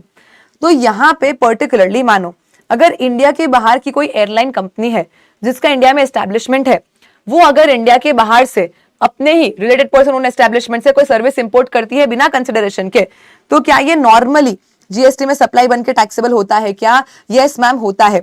इसको गवर्नमेंट ने एग्जेम्प्ट कर दिया। पर्टिकुलरली एयरलाइन के लिए बोला है, बाकी सबके लिए नहीं। पर्टिकुलरली एयरलाइन कंपनी है, पर्टिकुलरली एयरलाइन कंपनी है जो कि फॉरेन एयरलाइन कंपनी है, इंडिया के बाहर की एयरलाइन कंपनी है, वो इंडिया में अपने रिलेटेड पर्सन ओन एस्टैब्लिशमेंट पे बाहर से कुछ इंपोर्ट अगर कर लेती है, सर्विसेज की बात हो रही है क्योंकि गुड्स के एग्जेम्पशन तो अपने सिलेबस में एप्लीकेबल ही नहीं है, तो कोई फॉरेन एयरलाइन कंपनी है जो इंडिया में भी उसका काउंटर पार्ट है, उसने इंडिया के बाहर से अपने रिलेटेड पर्सन ओन एस्टैब्लिशमेंट से बिना कंसिडरेशन के अगर सर्विस इंपोर्ट किया तो 7(1)(c) के हिसाब से वो सप्लाई बनता है। लेकिन यहां गवर्नमेंट ने उसको क्या कर दिया है? एग्जेम्प्ट कर दिया है। लेकिन दो कंडीशन है जो उसको फुलफिल करनी पड़ेगी। कंडीशन क्या है कि सबसे पहला, इंडिया में वो एयरलाइन कंपनी जो भी गुड्स या पैसेंजर्स का ट्रांसपोर्टेशन करती है उस पे तो उसको जीएसटी कलेक्ट करके पे करना ही पड़ेगा। तो मान लो एटिहाद एयरवेज ने नॉर्मली इंडिया के पैसेंजर्स को टिकट इशू करी है, तो उस टिकट पे तो वो जीएसटी कलेक्ट करके गवर्नमेंट को देगी। मतलब what ever you do is not exempt. हम बोल रहे हैं कि ये जो एयरलाइन कंपनी है इंडिया में, इसने इंडिया में ट्रांसपोर्टेशन ऑफ गुड्स पैसेंजर्स करने के लिए नॉर्मली जैसे टिकट पे जीएसटी लगता है वैसे जीएसटी कलेक्ट करके दिया होना चाहिए। और दूसरा, हमारा जो उस जिस भी कंट्री की वो एयरलाइन कंपनी है उस गवर्नमेंट के साथ हमारा बाइलैटरल अग्रीमेंट होना चाहिए। मतलब हम उधर की फॉरेन एयरलाइन को यहाँ पे एग्जेम्पशन दे रहे हैं, तो हमारी भी जो फॉरेन एयरलाइंस है ना, मतलब हमारी जो इंडियन एयरलाइंस है उनको भी उन कंट्रीज में क्या मिलना चाहिए? एग्जेम्पशंस मिलना चाहिए। क्या बोला कि रेसिप्रोकल काम होना चाहिए ना, एक हाथ दे एक हाथ ले। तो हम बोलते हैं कि भाई जो डेजिग्नेटेड इंडियन एयरलाइंस है ना, उनको भी वैसे सिमिलर टैक्सेस उधर की कंट्री में नहीं लगते जैसे हम उधर की कंट्री के फॉरेन एयरलाइंस को यहाँ पे एग्जेम्पशन दे रहे हैं। अगर ऐसा बाइलैटरल अग्रीमेंट होता है हमारा उधर की गवर्नमेंट के साथ, हम रिकॉग्नाइज करते हैं दोनों एयरलाइंस को, तो फिर गवर्नमेंट आपसे इंपोर्ट करने पे जीएसटी नहीं लेगी। मैं एक लास्ट बार रिपीट कर रही हूं, ध्यान से सुनना। इंडिया के बाहर की कोई फॉरेन कंपनी है जिसका इंडिया में भी काउंटर पार्ट होगा, वो अगर अपने ही इंडिया के बाहर वाले रिलेटेड पर्सन ओन एस्टैब्लिशमेंट से कुछ इंपोर्ट कर लेती है बिना कंसिडरेशन के, तो शेड्यूल 1 पैरा 4 के हिसाब से वो सप्लाई बन जाता है। लेकिन गवर्नमेंट ने बोला उसको एग्जेम्प्ट कर दो। एग्जेम्प्ट करने के लिए कंडीशन 2 है कि नॉर्मली आप यहाँ पे जो फ्लाइट चला रहे हो उस पे आपको पैसेंजर्स से या गुड्स ट्रांसपोर्टेशन के लिए तो जीएसटी कलेक्ट करके देना ही है, और दूसरा, हमारा आपकी कंट्री की गवर्नमेंट के साथ एक बायलैटरल अग्रीमेंट होना चाहिए कि रेसिप्रोकल बेसिस पे हम आपको रिकॉग्नाइज भी करते हैं, और जैसे हम वहां की फॉरेन एयरलाइंस को एग्जेम्पशंस दे रहे हैं वैसे ही हमारी इंडियन एयरलाइंस को भी वहां पे सिमिलर एग्जेम्पशंस मिलने चाहिए, तो फिर ये पूरा एग्जेम्पशन एप्लीकेबल हो जाता है। ठीक है मैम। उसके बाद अगर R&D सर्विसेज प्रोवाइड करी जाती है बाय अ गवर्नमेंट एंटिटी और रिसर्च एसोसिएशन, यूनिवर्सिटी, कॉलेज वगैरह कोई है जो क्या करती है, गवर्नमेंट से ग्रांट्स मिलती है, उसके सामने रिसर्च डेवलपमेंट सर्विसेज करते हैं, इनमें से कोई भी लोग अगर रिसर्च डेवलपमेंट रिलेटेड सर्विस करते हैं, सामने गवर्नमेंट से ग्रांट मिलती है, ये तो बहुत अच्छी बात है, ये सारी रिसर्च सर्विसेज जीएसटी में एग्जेम्प्ट हो जानी चाहिए। ठीक है मैम। अमेंडमेंट है तो ऑटोमेटिकली दोनों अमेंडमेंट इंपॉर्टेंट बन जाते हैं। डन। ठीक है ma'am. 28 is A category, very very important आएगा, फुल ऐसा 80% चांसेस लग रहा है कि आपकी एग्जाम में आ सकता है। पॉइंट नंबर 28 जहां पे आया है amendment in chapter of exemption. तो देखो, अगर रेंटिंग ऑफ रेसिडेंशियल ड्वेलिंग करते हो फॉर यूज ऑफ रेसिडेंस, तो वो जीएसटी में क्या होता है, एग्जेम्प्ट होता है। ये अपन ने पहले से पढ़ रखा है, इसमें कुछ नया नहीं है कि अगर एक renting of residential dwelling for residential purpose होता है तो जीएसटी में एग्जेम्प्ट है। बस अगर रजिस्टर्ड पर्सन को देते हो कहीं ना कहीं बिजनेस रिलेटेड, तो आरसीएम लगता है, वो अपन आरसीएम चैप्टर में पढ़ लेते हैं। तो ये तो अपने को पहले से आता था कि भाई रेंटिंग ऑफ रेसिडेंशियल ड्वेलिंग है फॉर यूज एज रेसिडेंस है, एक्सेप्ट रजिस्टर्ड पर्सन जो बिजनेस रिलेटेड, जैसे कि एक प्रोप्राइटर ने अपने स्टाफ के लिए घर रेंट पे ले लिया, एक कंपनी ने अपने डायरेक्टर के लिए घर रेंट पे ले लिया, तो वो सब फिर आरसीएम में टैक्सेबल हो जाते हैं। बाकी नॉर्मली घर में रहने के लिए किसी ने कोई भी घर रेंट पे लिया तो जीएसटी में वो एग्जेम्प्ट होता था। लेकिन अब यहां पे बोल दिया कि ये एग्जेम्पशन इन दो लोगों पे एप्लीकेबल नहीं होंगे। अगर कोई अकोमोडेशन सर्विस आप स्टूडेंट्स वगैरह को दे रहे हो, स्टूडेंट रेसिडेंसेज में, अब स्टूडेंट्स नॉर्मली पढ़ाई के लिए ट्रैवल करते हैं कि भाई गांव के जो स्टूडेंट्स होते हैं वो आसपास के शहरों में जाते हैं, स्टूडेंट रेसिडेंसेज में रहते हैं, पढ़ाई करते हैं, या तो आप हॉस्टल में, कैंप में, पीजी में वगैरह में रहते हो ना, तो वहां पे आप एक्चुअली जो पेमेंट कर रहे हो वो रहने के लिए ही कर रहे हो, वो भी रेसिडेंशियल प्रॉपर्टी आप रेसिडेंशियल के लिए ही यूज कर लो। लेकिन यहाँ पे एग्जेम्पशन विड्रॉ कर दिया, इसको गवर्नमेंट ने टैक्सेबल बना दिया है। क्या बोला गवर्नमेंट ने कि भाई जो स्टूडेंट्स है, स्टूडेंट रेसिडेंसेज में रहते हैं या फिर हॉस्टल में, कैंप में, पीजी में कोई भी रहता है, तो उसके लिए ये एग्जेम्पशन अप्लाई नहीं होगा, और वो जो भी रेंट वगैरह पे करेगा वो हम जीएसटी में टैक्सेबल बना रहे हैं। लेकिन जस्ट नेक्स्ट पॉइंट वो भी इंपॉर्टेंट है, उसमें कुछ एग्जेम्पशन दे दिया। ऐसा बोला कि भाई देखो, अगर आप किसी जगह पे अकोमोडेशन सर्विस लेते हो पीजी वगैरह में, स्टूडेंट रेजिडेंसेस वगैरह में, और वो इतना कोई बड़ा पीजी हॉस्टल नहीं है, 20,000 पर एनम पर पर्सन पर मंथ तक का वहां पे आप अमाउंट पे करते हो, और कम से कम एटलीस्ट 90 डेज तक आपको वहां पे कंटिन्यूअसली रहना है। क्या बोला, दो कंडीशन है। ऊपर उन्होंने एग्जेम्पशन विड्रॉ कर दिया कि भाई PG, hostel, camp, student residences के सारे एग्जेम्पशन हटा दो। अब इन्होंने बोला कि ये तो गलत है ना, ऐसा एग्जेम्पशन हटा थोड़ी ना सकते हैं, बेचारे बच्चे पढ़ाई वढ़ाई करने आए, कोई पीजी में रह रहा है, काइंड ऑफ रेंट ही हो गया, रेजिडेंशियल ही है, तो इसको एग्जेम्प्ट करो ना। यहाँ गवर्नमेंट ने बोला कि भाई देखो, एग्जेम्प्ट करने के लिए कम से कम रेंट पहले तो 90 डेज तो आपको वहां रहना है। अब इसमें लोगों ने क्या करने लगे पता है कि एयरबीएनबी वगैरह में क्या हो गया कि आप दूसरों के घर पे जाते हो, रहते हो 5-10 दिन के लिए और निकल लेते हो, वो एक्चुअली होटल हो गया। अब लोगों ने घर को रेसिडेंशियल के नाम पे होटल की तरह यूज करना चालू कर दिया, इसीलिए गवर्नमेंट ने ये एग्जेम्पशन यहाँ पे लाया और नॉर्मल एग्जेम्पशन को विड्रॉ कर दिया। अब गवर्नमेंट ने बोला कि भाई अगर रेसिडेंस है, आपका घर है, तो कम से कम 90 डेज तो वहां पे रहोगे, उससे कम रह रहे हो, मतलब आप घर नहीं एज अ होटल उसको यूज करने के बारे में सोच रहे हो, तो यहाँ पे बोला कि भाई कम से कम जो आपने वहां अकोमोडेशन लिया है वो 90 डेज का तो होना ही चाहिए। एंड सेकेंड, पूरे महीने का आप जो रेंट भरते हो ना उस हॉस्टल पीजी अकोमोडेशन का, वो 20,000 तक होना चाहिए, लेस देन इक्वल टू 20,000 होना चाहिए, तो आपको एग्जेम्पशन दे देंगे। अगर आप एक महीने का 20,000 से ज्यादा अमाउंट पे करते हो, मतलब आप लैविश प्रॉपर्टी में पीजी वीजी में रहते हो, तो भरो जीएसटी। या आप 90 डेज से कम रहते हो और 10,000 भी भरोगे ना तो भी टैक्सेबल हो जाएगा, बिकॉज आप उसको होटल की तरह यूज कर रहे हो और नाम रेसिडेंस का दे रहे हो।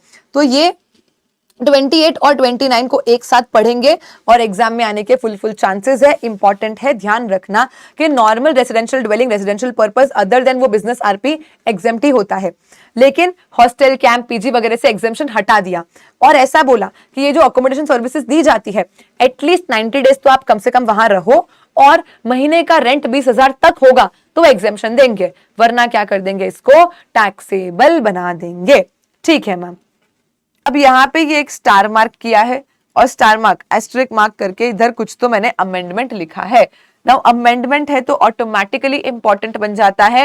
And happy news for you, amendment बहुत इजी और सिंपल है, तो अगर ये एग्जाम में आता है तो आपको कैश मार्क्स मिलेंगे, क्योंकि प्लेस ऑफ सप्लाई में यू भी नीचे वाले प्रोविजंस थोड़े से भयंकर याद करने टाइप के हैं। भयंकर एज इन टफ नहीं है, रटना है, गोखना है, लर्न करना है, थोड़ी दिक्कत वहां बच्चों को आती है। तो आप बहुत खुश हो जाओ कि गुड्स में अमेंडमेंट आया है और ये अगर एग्जाम में आया तो अपने को कैश मार्क्स मिलेंगे, क्योंकि मई 24 में जब ये अमेंडमेंट आया था और एग्जाम में पूछा गया था तो अगेन बच्चों को कैश मार्क्स मिले थे कि चलो भाई सर्विस के प्लेस ऑफ सप्लाई से बचे, ये सिंपल गुड्स का ही क्वेश्चन आ गया। तो अगेन अपने लिए ये बेनिफिट है कि ये आने के चांसेस एक्सट्रीमली हाई है, और अगर आ गया तो मजा आ जाएगा बिकॉज बहुत सिंपल है। क्या बोला देखो, पर्टिकुलरली अगर ई कॉमर्स प्लेटफॉर्म के थ्रू कोई गुड्स का सप्लाई होता है, पर्टिकुलरली अगर ई कॉमर्स ऑपरेटर प्लेटफॉर्म के थ्रू कोई गुड्स का सप्लाई होता है टू अनरजिस्टर्ड पर्सन, जहां पे बिलिंग एड्रेस डिफरेंट है फ्रॉम डिलीवरी एड्रेस, तो भाई ऐसे केस में जो डिलीवरी एड्रेस होगा ना वही आपका प्लेस ऑफ सप्लाई बन जाएगा। क्या बोला इन्होंने, तो देखो भाई मान लो उत्पल की गर्लफ्रेंड का बर्थडे, मान लो उत्पल एक लॉन्ग डिस्टेंस रिलेशनशिप में है, LDR, मैम हमें तो LDR सिर्फ लास्ट डे रिवीजन समझ में आता है, लेकिन उत्पल समझते हैं लॉन्ग डिस्टेंस रिलेशनशिप। तो लेट अस अज्यूम कि उत्पल रहते हैं कश्मीर में और उनकी जो गर्लफ्रेंड है वो रहती है कन्याकुमारी में। ओहो मैम ज्यादा ही लॉन्ग डिस्टेंस हो गया, यस बिल्कुल मिल ही नहीं पा रहे, वीडियो कॉल का भरपूर इस्तेमाल बस किया जा रहा है, मिल ही नहीं पा रहे, उत्पल कश्मीर में रहते हैं और GF कन्याकुमारी में रहती है। अब ऐसे केस में GF का आया बर्थडे, उसने बोला यार मिलने आना ही पड़ेगा, मैं बहुत मिस कर रही हूँ, प्लीज मिलने आओ, मैं बहुत मिस कर रही हूँ। उत्पल ने बोला अरे यार पॉसिबल नहीं है, बहुत काम है यहाँ पे कश्मीर में, अभी तो मेरे को सब आतंकवादियों से निपटना है। तो ऐसे केस में उत्पल ने क्या किया, उत्पल ने अमेज़न से अपनी गर्लफ्रेंड के लिए क्या करा, गिफ्ट ऑर्डर करवा के भेज दिया, गिफ्ट ऑर्डर करवा के और अपनी गर्लफ्रेंड को भेज दिया। अब ऐसे केस में ऑफ कोर्स प्रीपे किया था, ऐसा तो कैश ऑन डिलीवरी तो कर नहीं सकते कि उधर गिफ्ट आए पैसा देके ले लेना। तो जो बिलिंग हुआ था ना वो तो उत्पल के नाम पे हुआ था और बिलिंग में उत्पल ने अपना कश्मीर का एड्रेस डाल दिया था, वो सेव्ड ही था, लेकिन डिलीवरी के लिए उसने अपना एड्रेस चेंज करा। बिलिंग तो हमेशा सेव ही है अमेज़न में, उत्पल के नाम पे कश्मीर एड्रेस पे हो जाता है, लेकिन शिपिंग जो उत्पल ने करवाया ना वो कहाँ करवाया, कन्याकुमारी वाले एड्रेस पे, अपनी गर्लफ्रेंड के एड्रेस पे करवा दिया। And this is very normal. अरे हम लोग भी अमेज़न फ्लिपकार्ट से आप लोगों को गिफ्ट्स वगैरह भेजते रहते हैं कभी ना कभी, तो बिलिंग तो हमारे फर्म के नाम पे ही होता है और डिलीवरी में हम आपका एड्रेस डाल देते हैं। तो ऐसे केस में आप लोग मुझे बताओ प्लेस ऑफ सप्लाई क्या होना चाहिए, कश्मीर या कन्याकुमारी?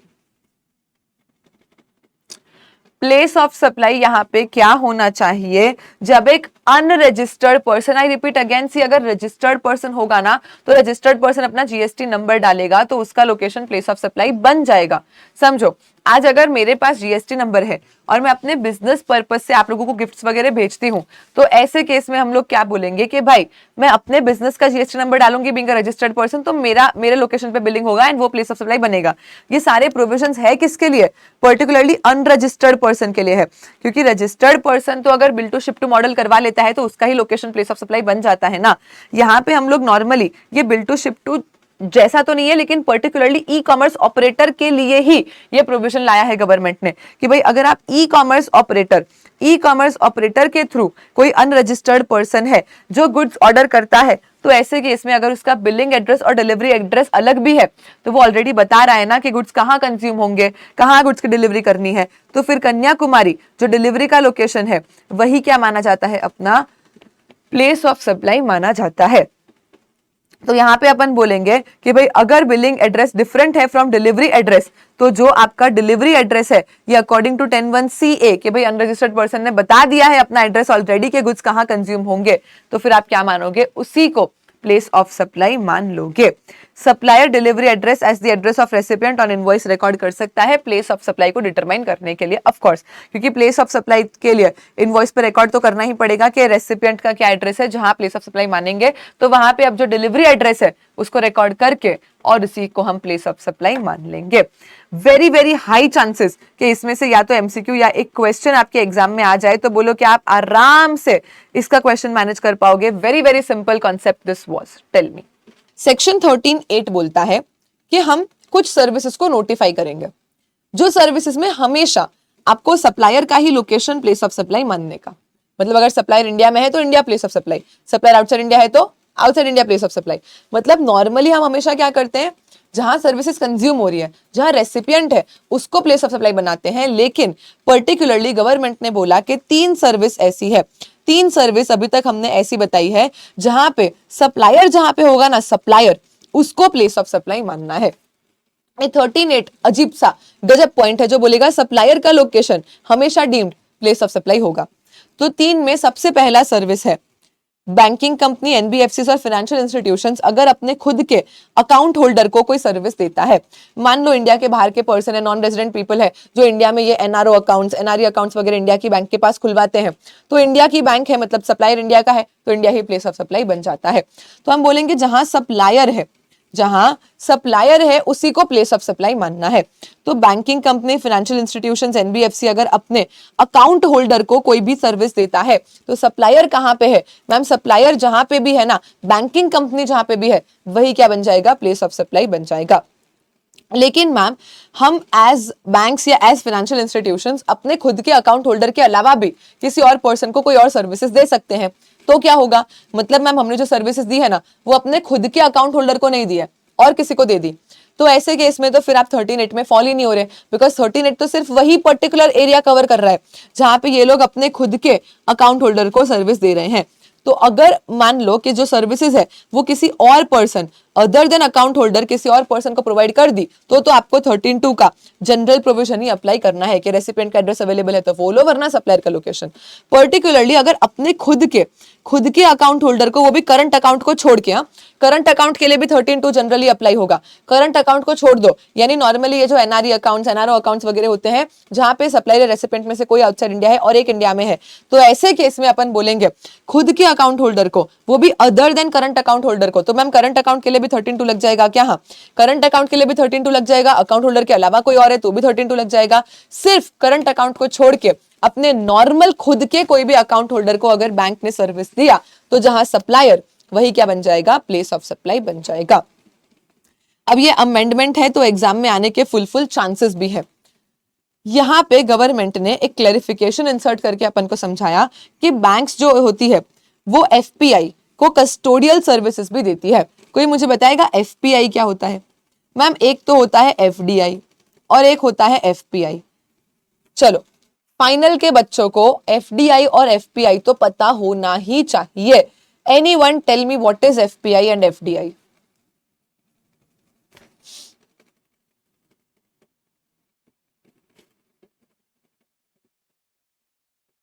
ओ हेलो, मेरे को जवाब चाहिए, मुझे जवाब चाहिए। एफडीआई और एफपीआई कौन, क्या होता है, क्या करते हैं ये लोग? चलो फुल फॉर्म ही बता दो रे। इंटर पे एसएम वैसएम पढ़ के आए हो ना ma'am? FDI is foreign direct investment and FPI is foreign portfolio investment. तो अब देखो, अगर इंडिया के बाहर का कोई पर्सन, मैम इंडिया के बाहर का कोई पर्सन इंडिया में आके मान लो फैक्ट्री वगैरह सेटअप कर दे, ये जो make in India initiative upon boost कर रहे थे, ये सब ये एफडीआईज है। मतलब ये लोग डायरेक्टली आके इंडिया के इंफ्रास्ट्रक्चर में इन्वेस्ट करते हैं, उनको अपन एफडीआईज बोल देते हैं। लेकिन एफपीआईज कौन होते हैं? जो यहाँ पे इंडियन कंपनीज के शेयर्स, स्टॉक्स वगैरह परचेज करते हैं, जो पोर्टफोलियो के थ्रू इंडिया में इन्वेस्ट करते हैं। तो यहाँ पे हम बोलते हैं कि जो फॉरेन पोर्टफोलियो इन्वेस्टर्स है, अब ये लोग क्या करते हैं, इन लोग के पास इतना टाइम तो होता नहीं है, इतना टाइम, या फिर ऐसा बोल सकते हैं कि इतना कन्वीनियंट भी नहीं है इनके लिए कि ये लोग क्या करें, इंडिया में जो भी शेयर सिक्योरिटीज ये लोग खरीदते हैं, डील करते हैं, इनके तो इन्वेस्टमेंट्स भी क्या होते हैं, बहुत लार्ज स्केल पे होते हैं। तो पर्टिकुलरली सिक्योरिटीज को सेफ कीप करना, या उनके कोई इंसिडेंटल सर्विसेज होती है वो देखना, डिविडेंड कलेक्ट करना, कोई और उस पर कंप्लायंसेस करने वगैरह, तो ये लोग सब क्या करते हैं, किसी बैंक वगैरह में अपना अकाउंट खुलवा लेते हैं और बैंक से ही कस्टोडियल सर्विसेज ले लेते हैं। अगर अकाउंट ना भी खुलवाओ, अकाउंट खुलवाना एक अलग चीज है, और यहाँ पे अपन बोलेंगे कि आपने सिंपली क्या करा, बैंक से custodial, custody as in control लेना, कस्टडी मतलब आपके पास किसी चीज का पोजेशन है, कंट्रोल है। तो ये एफपीआईज क्या करते हैं, बैंक्स को अपॉइंट कर लेते हैं इंडिया में कि आप क्या करो, कस्टोडियल सर्विसेज हमको प्रोवाइड कर दो। मतलब अब ये बैंक की रिस्पॉन्सिबिलिटी है, कि एफपीआईज की सिक्योरिटीज को सेफ कीप करना। ये लोग इंस्ट्रक्शंस भी दे सकते हैं बैंक्स को कि देखो भाई, अगर इससे ज्यादा प्राइस हो जाए ना तो बेच देना, इससे कम शेयर प्राइस चला जाए तो क्या करना, खरीद लेना। तो ये सारे प्री इन्वेस्ट इंस्ट्रक्शंस भी दे रखे होते हैं। तो ऐसे केस में सेफ कीप करना सिक्योरिटीज को, दूसरे इंसिडेंटल सर्विसेज करना। अब यहाँ पे क्या होगा, ये जो फॉरेन पोर्टफोलियो इन्वेस्टर्स है ना, ये बैंक के पास अपना अकाउंट खुलवाने के लिए, बैंकिंग सर्विसेज लेने के लिए नहीं आए हैं, तो 13(8) अप्लाई करने की जरूरत ही नहीं है। हम तो सिंपल क्या कर रहे हैं, एज एफपीआई कस्टोडियल सर्विसेज लेने आए हैं। 13(8) कब अप्लाई होता है? 13(8) तब अप्लाई होता है जब अपना खुद का अकाउंट होल्डर अपन से बैंकिंग वगैरह वाली सर्विसेज लेने आ रहा है, तो 13(8) अप्लाई करके जो बैंक का लोकेशन है, सप्लायर का लोकेशन है, वो प्लेस ऑफ सप्लाई बनेगा। लेकिन एफपीआई जब यहाँ पे बैंक में आ रहे हैं तो वो बैंकिंग सर्विसेज लेने ही नहीं आ रहे। ऐसा आप इन एसेंस देखने जाओ तो अपन कस्टोडियल सर्विसेज लेने आ रहे हैं एज एफपीआई, कि यहाँ पे आपकी सिक्योरिटीज को सेफ कीप करना, उनके ऊपर कोई इंसिडेंटल सर्विसेज है ध्यान रखना, ये सब काम करना। तो ऐसे केस में अपन बोलेंगे कि जनरल प्रोविजन है ना 13(2) का, वही जनरल प्रोविजन अप्लाई हो जाएगा। मतलब अपने पास एफपीआई का एड्रेस अवेलेबल है, लोकेशन अवेलेबल है, तो उसको ही प्लेस ऑफ सप्लाई बनाओ। नहीं तो फिर लास्ट ऑप्शन ये हो जाएगा कि ठीक है भाई, सप्लायर के लोकेशन को प्लेस ऑफ सप्लाई मानना। Clear ma'am? लेकिन अब यहाँ पे जो नए क्लैरिफिकेशंस ऐड हुए हैं ये अपन समझते हैं। अब यार अपना अगर ये पुराना बैच होता तो अभी चैप्टर खत्म हो चुका होता, but because of amendments in every chapter this time अपना बैच भी 4-5 घंटे एक्स्ट्रा ही होने वाला है। लेट अस सी, चलिए, advertising services provided to foreign clients. अब यहाँ पे 2 केस दे रखे हैं अलग अलग, जिस तरीके से एडवर्टाइजिंग सर्विसेज के लिए अग्रीमेंट हो सकता है। अब केस नंबर 1 क्या बोलता है? जो फॉरेन का क्लाइंट है उसने आउटसोर्स कर दिया पूरा ही activity of advertising to India की एक एजेंसी। अब समझना, फॉरेन की कोई कंपनी जिसको इंडिया में आज अपना एडवर्टाइजमेंट करना है, अब उसको पता नहीं है ना कि इंडियन मार्केट कैसा है, इंडिया के लोग कैसा एडवर्टाइजिंग प्रेफर करते हैं, क्या उनको टारगेट करेगा, तो उन्होंने ज्यादा दिमाग लगाया नहीं। उन्होंने क्या करा, इंडिया की एक एडवर्टाइजिंग एजेंसी को हायर कर लिया। उनको बोला कि भाई अब जो भी करना है ना, मीडिया प्लानिंग करना है, इन्वेस्टमेंट प्लानिंग करना है, कंटेंट को डिजाइन करना है, मीडिया स्पेस को प्रोक्योर करना है, किससे कैसे बात करनी है, कहाँ कितना कैसे एडवर्टाइजमेंट चलाना है, सब तुम करना, सब तुम ही करना। तो बेसिकली सप्लायर कौन हो गया यहाँ पे? Advertising agency. एडवर्टाइजिंग एजेंसी क्या करेगा? एडवर्टाइजिंग एजेंसी एडवर्टाइजिंग सर्विसेज के लिए फॉरेन क्लाइंट को इनवॉइस इशू कर देगा। तो फॉरेन क्लाइंट यहाँ पे कौन हो गया? रेसिपिएंट, और एडवर्टाइजिंग एजेंसी यहाँ पे क्या हो गया? सप्लायर। जो हर एक काम पूरा एडवर्टाइजमेंट के रिलेशन में जितना भी काम है सारा वही करके देने वाला है। तो ऐसे केस में अब इसने क्या किया, इसको इंडिया में एडवर्टाइजमेंट करना है, तो ये गया अलग अलग मीडिया ओनर्स के पास। ये गया मान लो जी के पास कि भाई तुम्हारे चैनल्स पे हमको ऐड चलानी है। ये गया स्टार प्लस के पास, तुम्हारे चैनल्स पे हमको ऐड चलानी है। ये गया न्यूज़पेपर के पास, तुम्हारे न्यूज में पेपर में हमको ऐड देना है।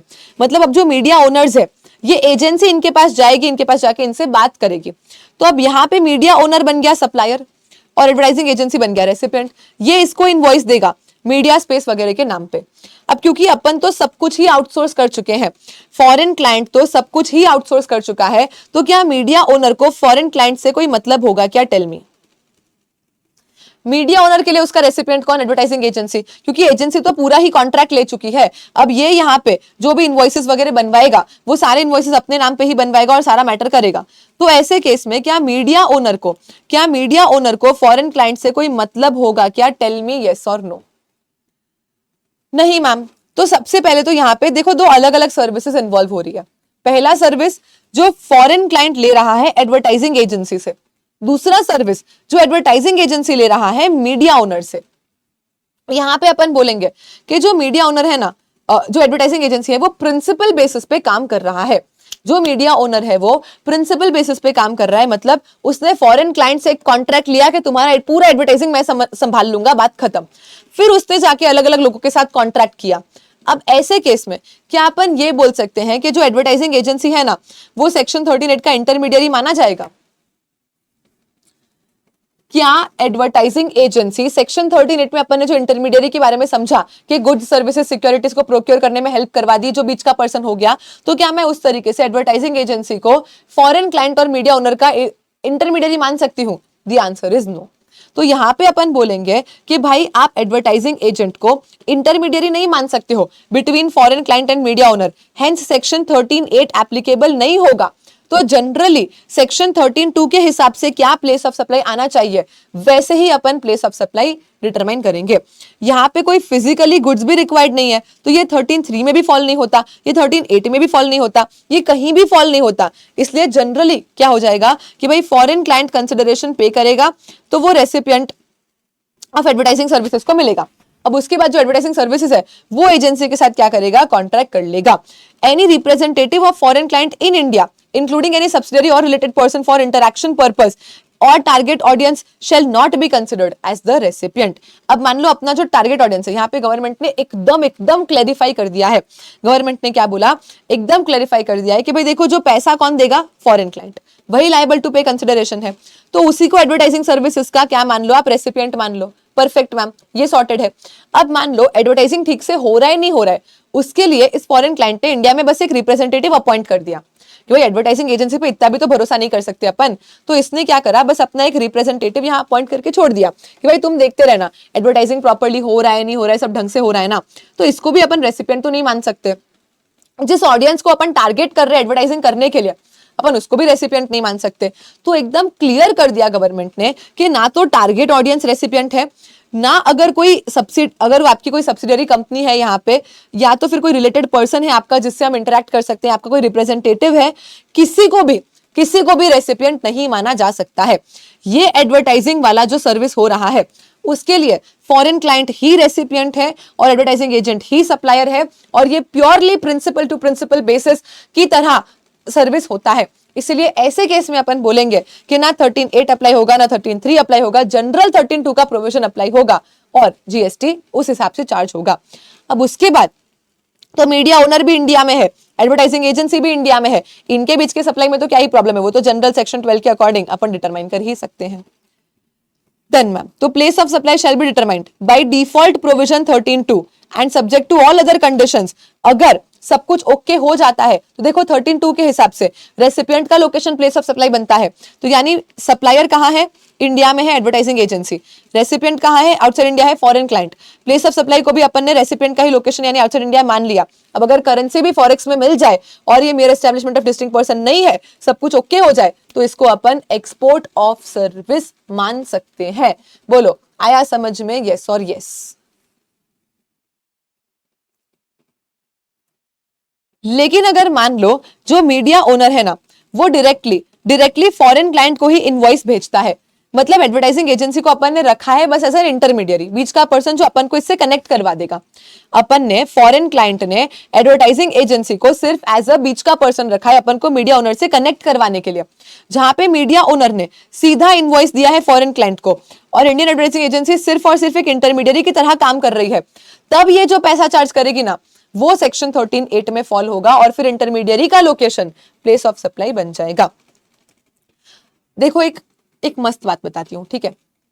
जीएसटी में एजेंट कौन होता है, सप्लाई अंडर जीएसटी चैप्टर में अपन ने पढ़ा था। एजेंट कब बनेगा मैम, एजेंट तब बनेगा जब वो ओन नेम पे इनवॉइस इशू करेगा। परफेक्ट। लेकिन यहाँ पे सेक्शन 13(8) में हम जिस इंटरमीडियरी की बात कर रहे हैं वो एजेंट नहीं है जो एजेंट अपन ने सप्लाई चैप्टर में पढ़ा था। यहाँ पे हम इंटरमीडियरी की बात कर रहे हैं।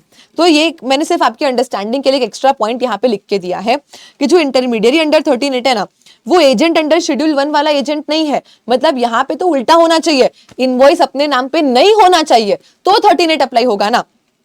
अगर इनवॉइस अपने नाम पे इशू हो गया, मान लो एडवर्टाइजिंग एजेंसी ने क्या करा, अपने नाम पे इनवॉइस इशू करवाया, आगे अपने नाम पे इनवॉइस इशू करा, तो ये सारे केसेस में जो सेक्शन 13(8) है ना, वो अप्लाई नहीं हो पाएगा, क्योंकि वहां पे अब अपन क्या बोलेंगे कि भाई सर्विस इसको सप्लाई हुआ ही नहीं, इनवॉइस पे इसका नाम ही नहीं है, तो रेसिपिएंट और सप्लायर दोनों ही यहाँ तो इंडिया में हो गए, तो अब कैसे 13(8) अप्लाई करेंगे।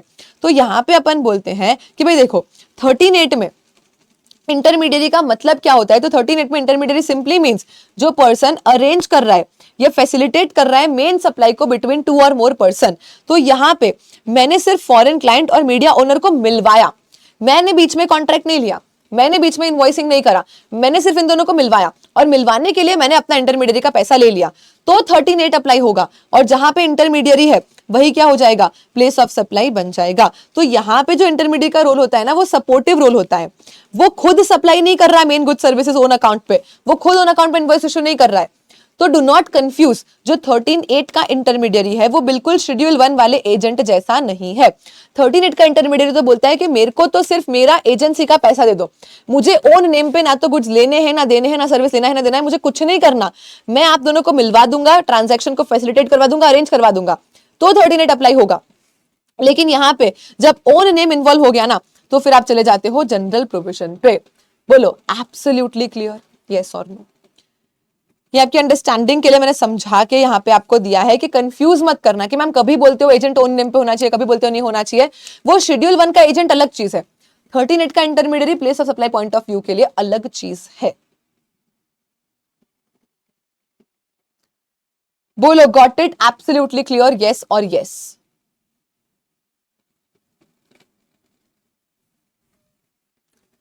अमेंडमेंट है तो क्लियर ही होना चाहिए, वैसे तो सभी क्लियर होना चाहिए, बट अमेंडमेंट में तो कोई गली रखना ही मत, इस एग्जाम में आने के फुल चांसेस है।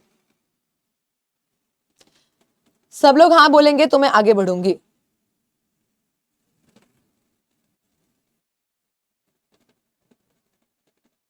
ये जो बेयर नोटिफिकेशन आया था ना, इसका एडवर्टाइजिंग वाला 7-8 पेज का बेयर नोटिफिकेशन है, जिसको ऐसा डायग्राम बना के छोटा करने में मेरी जान निकल गई थी। ये वाला भी और ये डेटा हैंडलिंग वाला भी, दोनों भी अपनी बुक में तो 2 पेज में खत्म हो गए हैं। अगर आप कोई और बुक देखना जहां पे नए अमेंडमेंट्स नॉर्मली सारे टीचर्स क्या करते हैं, as it is copy paste करके बुक में डाल देते हैं, फिर 1-2 अटेम्प्ट में धीरे धीरे उसका शॉर्ट बना देते हैं और वो हो जाता है फिर जैसे जैसे मॉड्यूल में चीजें आती है। बट मैं पहले ही अटेम्प्ट से जब अमेंडमेंट बुक में डालती हूँ तब ऐसा ही डालती हूँ कि मुझे कभी चेंज ना करना पड़े, वो वैसा ही शॉर्ट करके बच्चों को ईजी रहे। तो देखना कोई और बुक जिसमें एज इट इज क्लैरिफिकेशन डाल रखा होगा, तो कितना बड़ा 7-8 पेजेस के क्लैरिफिकेशन है जिसको अपन ने इतना छोटा करा है। चलो सेकंड आ जाता है, data hosting services provided by service providers in India to cloud computing service providers outside India. क्या बोला? इंडिया का जो सप्लायर है, इंडिया का जो सप्लायर है वो डेटा होस्ट करने का सर्विस दे रहा है किसको? क्लाउड कंप्यूटिंग सर्विस प्रोवाइडर जो इंडिया के बाहर है। Data hosting services to securely store and manage large amounts of information. देखो इंडिया में क्या करते हैं अपन,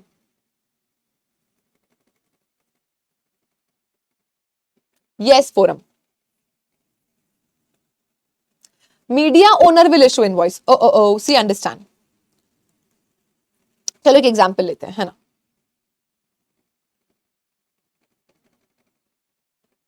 मान लो आज वॉलमार्ट इंडिया आ रहा है ना।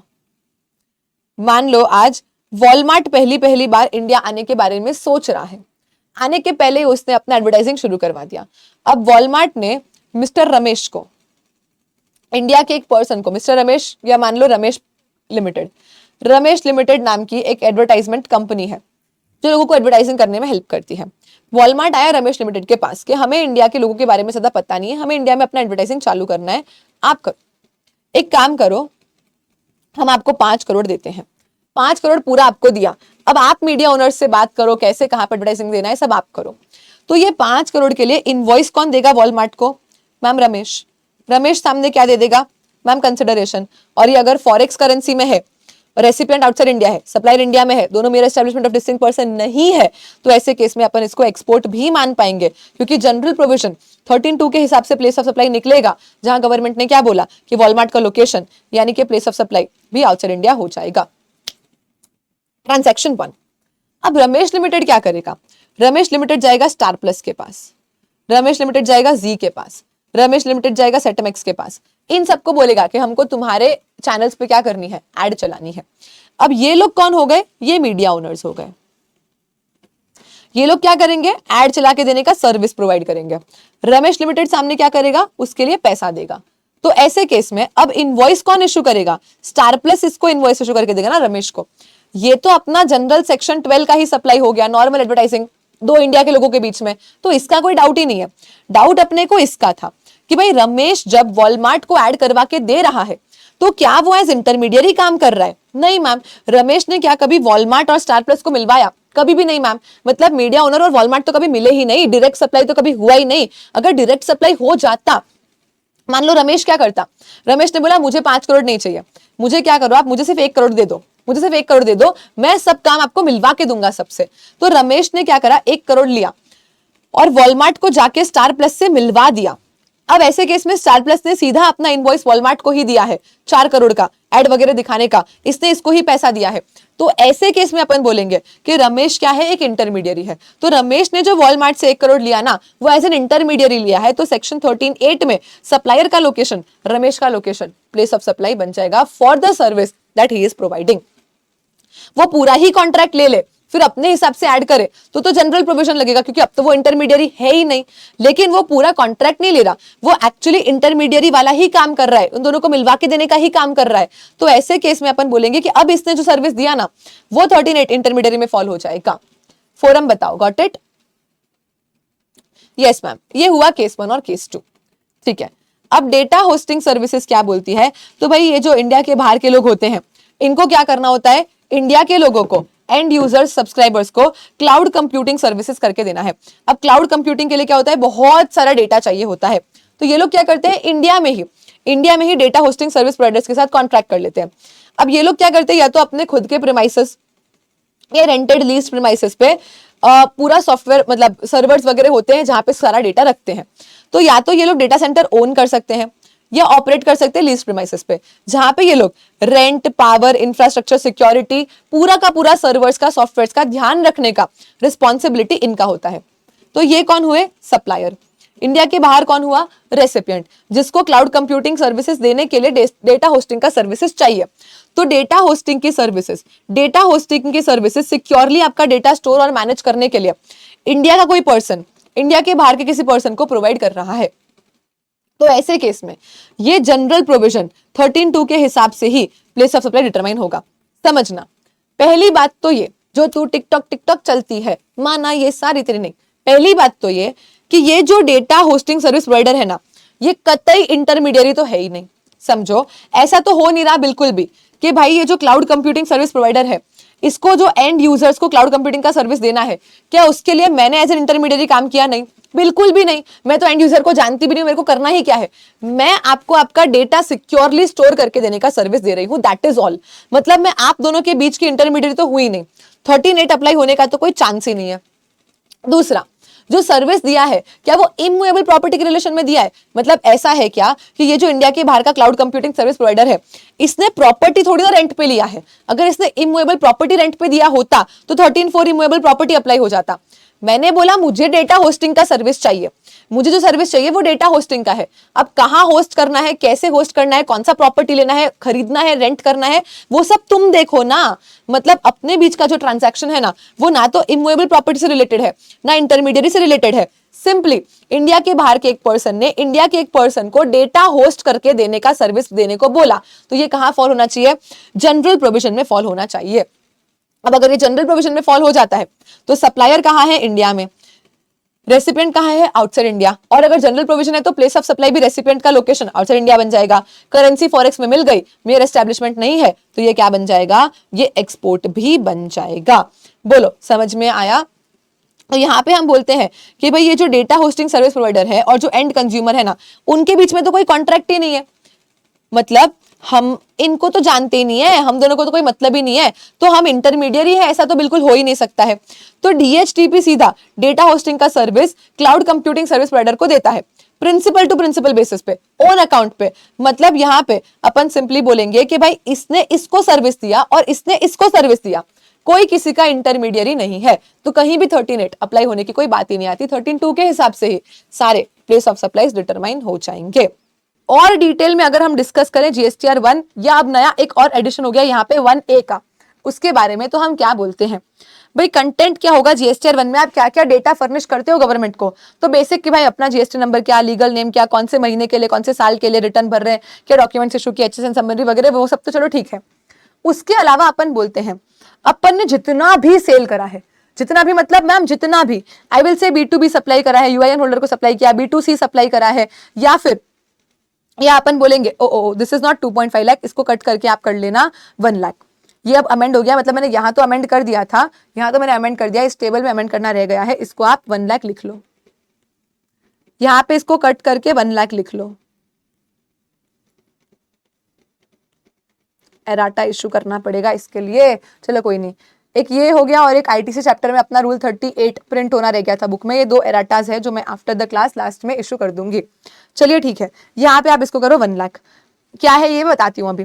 फिर B2C सप्लाईज दूसरी हो गई, zero rated, deemed export, credit note, debit note, निल रेटेड। मैम निल रेटेड एग्जेम्प्टेड सप्लाई भी यहाँ पे डिक्लेयर करनी पड़ेगी। हाँ, एक बार आपको डिक्लेयर तो करना ही पड़ेगा। कोई एडवांसेस रिसीव हुए हैं, एडजस्ट हुए हैं, अमेंडमेंट है, जो भी है, आपकी आउटवर्ड सप्लाई के रिलेटेड अगर कुछ भी हो रहा है, आपकी आउटवर्ड सप्लाई के रिलेटेड अगर कुछ भी हो रहा है, तो वो सब आपको क्या करना पड़ेगा, यहाँ पे डिक्लेयर करना पड़ेगा। अब देखो मैम डिक्लेरेशन करते कैसे हैं।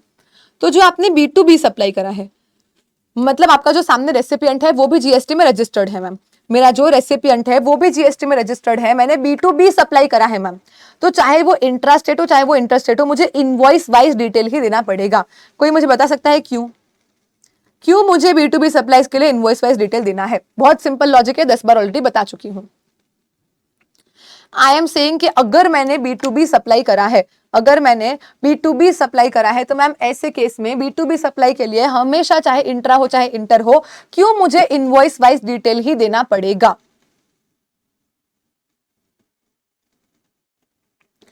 क्योंकि मैम सामने वाले को आईटीसी चाहिए। मैं इनवॉइस वाइज एग्जैक्टली बताऊंगी कि ये जीएसटी नंबर को इस दिन पे इतना सेल किया था, तभी तो उसको उसका करस्पॉन्डिंग उसके जीएसटी 2A2B में क्या मिल पाएगा, आईटीसी मिल पाएगा। वेरी गुड मैम, सामने वाले के 2B में आईटीसी के लिए रिफ्लेक्ट हो, इसलिए मुझे तो इनवॉइस वाइज ही डेटा देना पड़ेगा। एक बात बताओ, क्या हमें इनवॉइस की स्कैन्ड कॉपीज वगैरह अपलोड करनी पड़ती है क्या? नहीं मैम, ऐसा कोई इनवॉइस अपलोड करने की जरूरत नहीं है, आपको सिर्फ इनवॉइस का डेटा डालना होता है उधर ही कि ये डेट था, ये इनवॉइस का नंबर, ये जीएसटी नंबर उसका, ये टैक्सेबल वैल्यू थी, ये टैक्स का रेट था, एटसेट्रा, बस। तो यहाँ पे आपको पूरा का पूरा इनवॉइस स्कैन करके अपलोड करने की जरूरत नहीं होती है। क्या बोला? Scanned copy of invoices are not required to be uploaded. आपको सिर्फ जो प्रिस्क्राइब्ड फील्ड्स है ना, उसका इंफॉर्मेशन जीएसटीआर 1 में डाल देना होता है। ठीक है मैम, अगर B2B है तो। मैम B2C सप्लाईज के लिए हम बोलते हैं कि अगर इंट्रा स्टेट B2C सप्लाई किया है तो कितने का भी कर दिया हो, इंट्रा स्टेट B2C सप्लाई कितने ही लाखों का कर दिया हो, आप सबको कंसोलिडेट करके एक साथ डाल देना। एक साथ मान लो मैं गुजरात में रजिस्टर्ड हूं और मैंने B2C सप्लाई किया, तो यू भी सामने वाले को आईटीसी तो मिलना नहीं है क्योंकि वो तो अनरजिस्टर्ड है, तो इनवॉइस वाइज डिटेल डालने का क्या मतलब?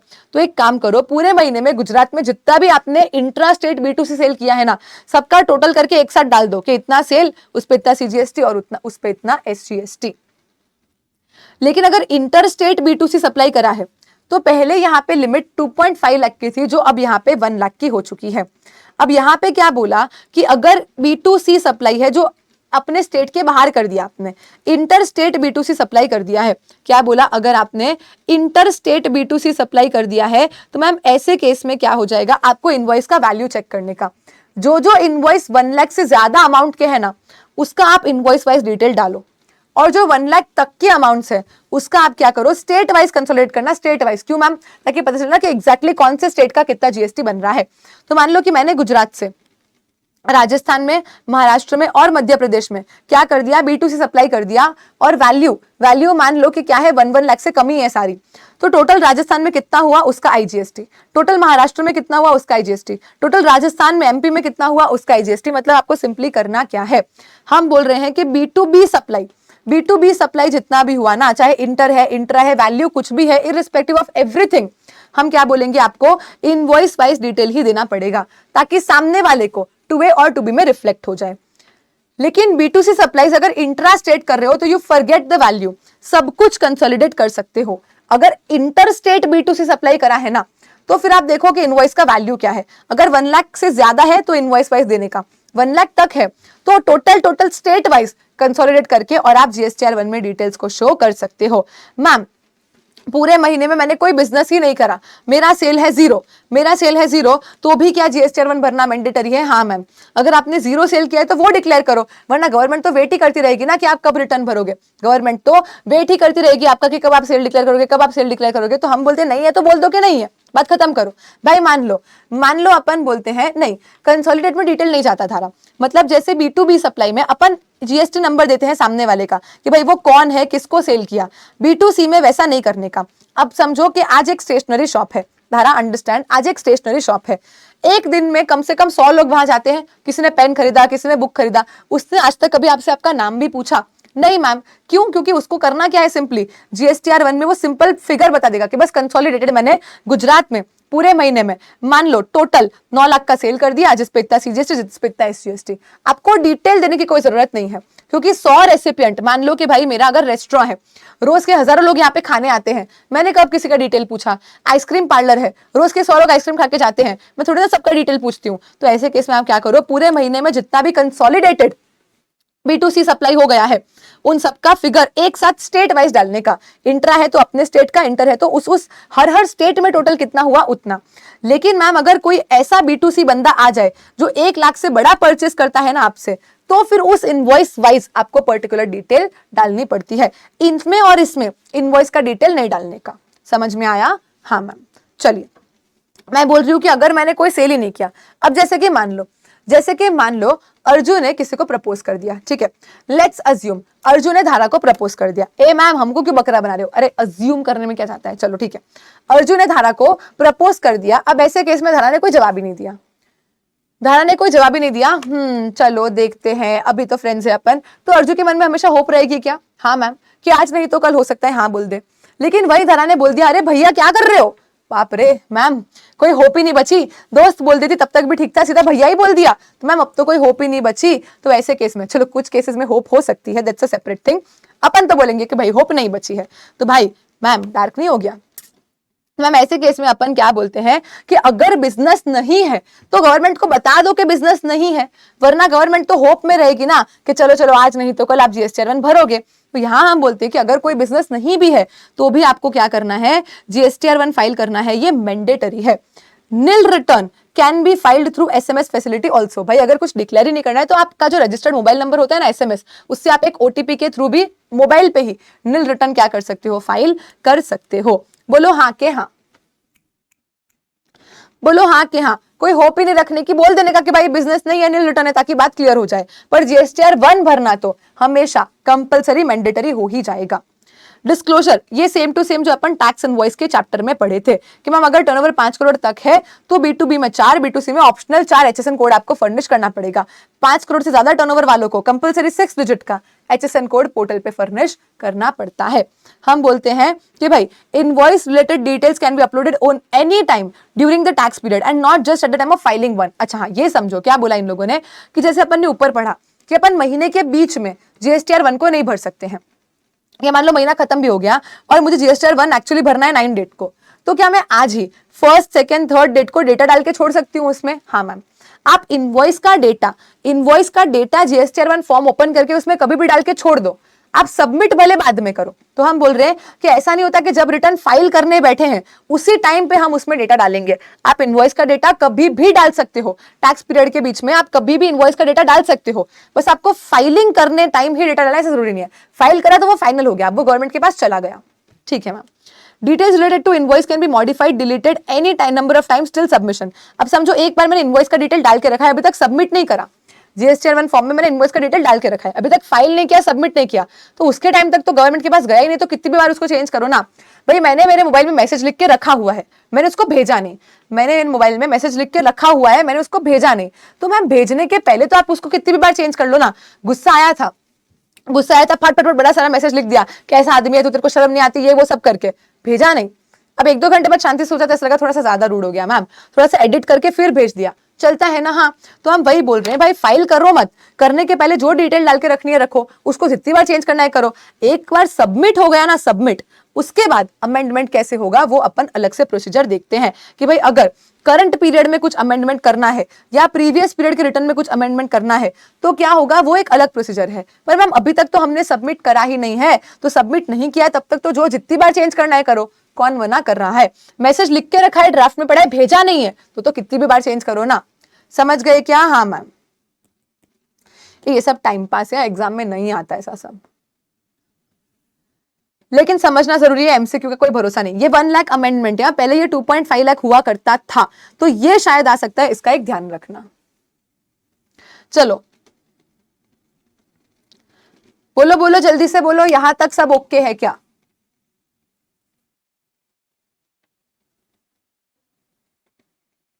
हाँ मैम। तो अब अपन बोलते हैं कि अगर मान लो मैंने GSTR1 फाइल कर दिया, फाइल करते मेरे को रियलाइज हुआ कि अरे शिट ये वाला बिल डालना रह गया था। अब ये वाला बिल डालना रह गया है तो सामने वाला जो मेरा रेसिपिएंट है वो तो मेरी जान खा जाएगा कि भाई उसके टूबी में दिख नहीं रहा, उसके टूबी में दिख नहीं रहा, उसके टूबी में दिख नहीं रहा, वो आईटी से नहीं ले पाएगा, वो तो मेरी जान खा जाएगा। तो अब गवर्नमेंट ने क्या करा, एक रास्ता निकाल के दिया आपको। क्या मैम? गवर्नमेंट ने बोला कि एक ऑप्शनल फॉर्म है, फॉर्म 1A नाम का, ऑप्शनल है, भरना है तो भरो वरना मत भरो। ठीक है मैम। ऑप्शनल फॉर्म ए बोलता है कि अगर आपका करंट टैक्स पीरियड में जीएसटीआर 1 भरते टाइम, या अपन बोलते हैं आईएफएफ, ये आईएफएफ क्या होता है ये अभी अपन बाद में क्यूआरएमपी स्कीम में समझेंगे। आईएफएफ क्या होता है अपन क्यूआरएमपी स्कीम में समझेंगे, एक बार के लिए इसको छोड़ो। ठीक है मैम। तो हम बोलते हैं कि मान लो करंट पीरियड का मैंने जीएसटीआर 1 भर दिया, करंट पीरियड का मैंने जीएसटीआर 1 भर दिया, भरने के बाद मुझे याद आया कि अरे कोई बिल ऐड करना रह गया था या कोई बिल की डिटेल गलत डाल दी, मतलब या तो मुझे कुछ ऐड करना है या मुझे कुछ अमेंड करना है। तो मैं क्या कर सकती हूँ, जीएसटीआर 1 को फाइल कर सकती हूँ, 1A को फाइल कर सकती हूँ। पर एक ध्यान रखना कि 1A आप एक मंथ के लिए एक ही बार फाइल कर सकते हो। मान लो आज मैंने अप्रैल मंथ का जीएसटीआर 1 भर दिया, भरते ही मुझे याद आ गया कि अरे यार शिट, ये 4 बिल रह गए या ये 2 बिल का डेटा गलत डाल दिया, तो अप्रैल के लिए एक ही बार जीएसटीआर 1A भरने मिलेगा। मान लो ये 1A भी भर दिया, फिर वापस याद आया कि अरे 2 बिल और रह गए, तो फिर 1A का सहारा नहीं ले सकते। तो क्या करेंगे मैम, आगे देखते हैं। तो फिर अब नेक्स्ट पीरियड में अपन क्या कर पाएंगे, आगे देखते हैं। एक बार हमें ये समझ में आता है कि करंट टैक्स पीरियड, ध्यान रखना इंपॉर्टेंट है यहाँ पे current tax period.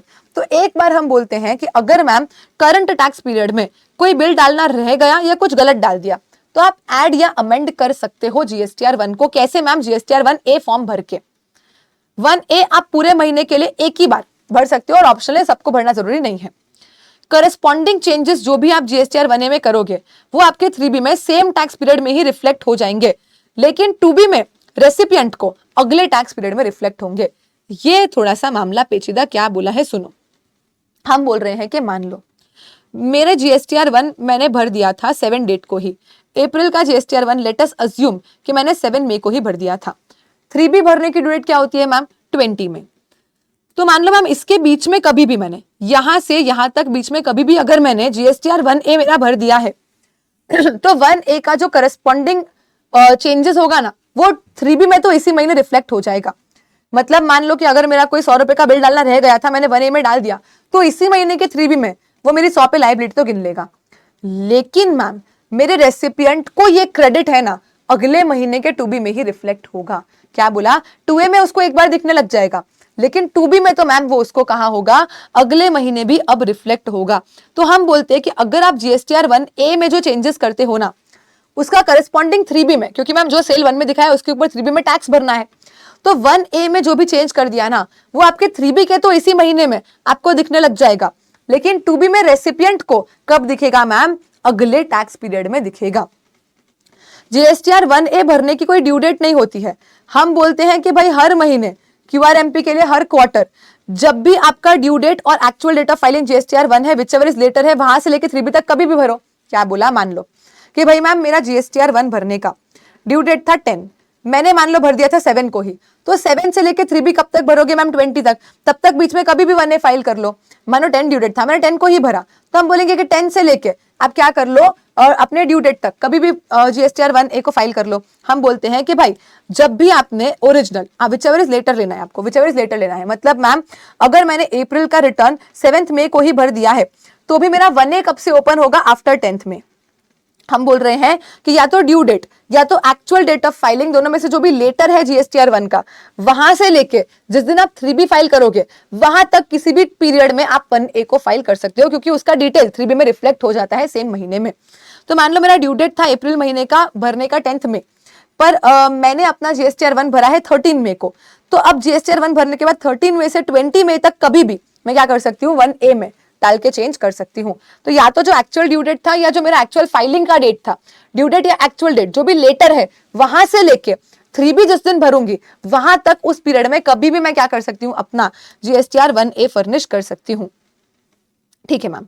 Supplies reported in IFF of first and second month of the quarter can be amended through quarterly GSTR 1A only।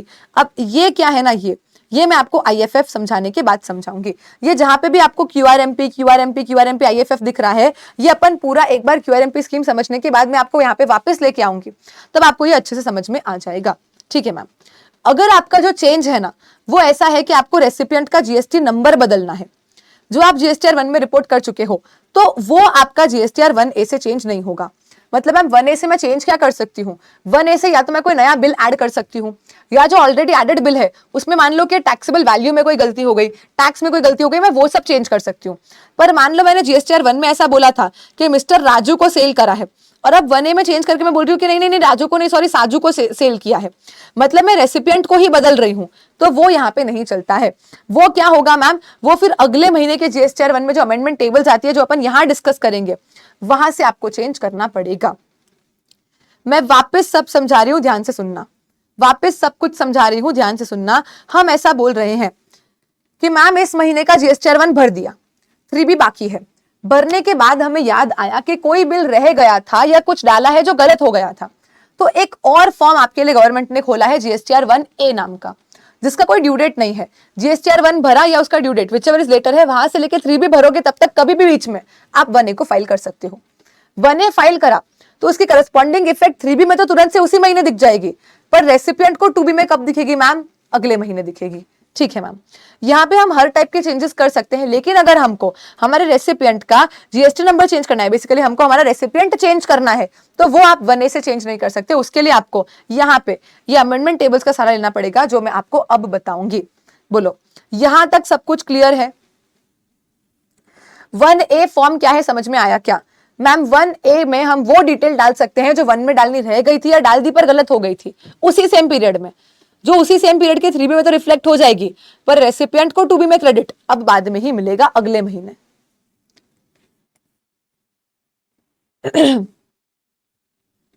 और 1A कोई फाइल करना जरूरी नहीं है, अगर कोई चेंज ही नहीं है तो मत करो फाइल, ये तो सीधा ऑप्शनल फॉर्म हो गया, सीधी सी बात है।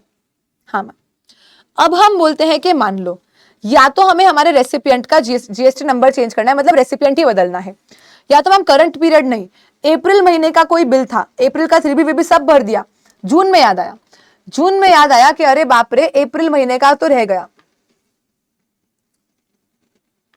चलो हाँ आप वैल्यू चेंज कर सकते हो, you can not delete N uploaded bill, आप वैल्यू चेंज कर सकते हो। यस उत्पल, तो यहाँ पे हम क्या बोल रहे हैं, हम बोल रहे हैं कि amendment of detail furnished in prior period. अब यहाँ पे अपन बोलते हैं कि भाई मान लो अप्रैल का कोई बिल था जो तब रह गया या गलत हो गया, अब मुझे उसे चेंज करना है और मुझे जून महीने में याद आया, जून महीने में अगर याद आया तो आप क्या कर सकते हो, आपके पास होता है अमेंडमेंट टेबल, अगर ऐड करना रह गया तो आप सीधा ही ऐड कर दो जून में, वो कोई प्रॉब्लम नहीं है, पर बिल ऑलरेडी एडेड है और उसे हमें अमेंड करना है, या मान लो कि हमें हमारे रेसिपिएंट का क्या करना है, जीएसटी नंबर चेंज करना है, तो मैम ऐसे केस में क्या हो जाएगा, ऐसे केस में हम बोलते हैं कि कभी भी कर लो, अप्रैल महीने का अगर 1 रह गया है ना, तो ये साल खत्म होने के बाद 30 नवंबर या actual date of filing annual return whichever is earlier तक किसी भी महीने के जीएसटीआर 1 में, किसी भी महीने के जीएसटीआर 1 में आपको एक अमेंडमेंट टेबल मिलता है। उस टेबल में जैसे ही जाके आप अपना इनवॉइस का नंबर डालते हो कि मान लो 351 नंबर वाला जो इनवॉइस था ना, उसमें मुझे ये चेंज करना है, इनवॉइस का नंबर डालते ही आपको वो इनवॉइस की डिटेल खुल जाती है, उसमें आपको जो एडिट करना है, जो चेंज करना है वो आप चेंज कर सकते हो, चाहे रेसिपिएंट का जीएसटी नंबर, चाहे टैक्सेबल वैल्यू, चाहे टैक्स, कुछ भी चेंज करना है तो वो आप क्या कर सकते हो, अपना जीएसटीआर 1 भरते टाइम अमेंडमेंट टेबल में जाके और उसको चेंज कर सकते हो, तो फिर करस्पॉन्डिंगली उसकी इफेक्ट आपको 3B में, रेसिपिएंट को 2B में सब जगह पे दिखने लग जाती है। बोलो आया क्या समझ में? करंट टैक्स पीरियड में फटाफटी काम करना है, जीएसटीआर 1A से कर लो, लेकिन उसमें सिर्फ टैक्सेबल वैल्यूज, टैक्सेस को चेंज कर पाओगे आप, ऐसे केस में क्या नहीं कर पाओगे, जीएसटी नंबर नहीं चेंज कर पाओगे रेसिपिएंट का, और 3B में तो आपको सेम महीने में इफेक्ट दिख जाएगी, 2B में रेसिपिएंट को अगले महीने दिखेगी। लेकिन मैम पहले का कोई बिल ऐड करना रह गया तो सीधा कभी भी ऐड करो किसी भी जीएसटी रिटर्न में, कोई प्रॉब्लम नहीं है, क्योंकि आप एक्स्ट्रा सेल दिखा रहे हो, गवर्नमेंट आपको कुछ मना नहीं करेगी। पर मैम मैंने बिल पहले दिखा दिया था, उसको अगर अमेंड करना है ना, तो किसी महीने का जीएसटीआर 1 भरते टाइम 30 नवंबर या actual date of filing annual return से पहले विचएवर इज अर्लियर है, उसमें किसी भी महीने का जीएसटीआर 1 भरते टाइम आप क्या कर सकते हो, अमेंडमेंट टेबल में जाके और अपना ऑलरेडी रिपोर्टेड बिल अमेंड कर सकते हो। अब अपन बोलते हैं कि अगर अपन परेशान है, अब अपन बोलते हैं कि अगर अपन परेशान है एपेलेट अथॉरिटी के ऑर्डर से या रिविजनल अथॉरिटी के ऑर्डर से, तो इसके आगे अपन अपील करके कहां जाते हैं मैम, एपेलेट ट्रिब्यूनल के पास जाते हैं। एज यू कैन सी यहाँ पे इतना सारा ग्रीन ग्रीन ग्रीन ग्रीन है, मतलब यहाँ से क्वेश्चन एग्जाम में बन सकता है।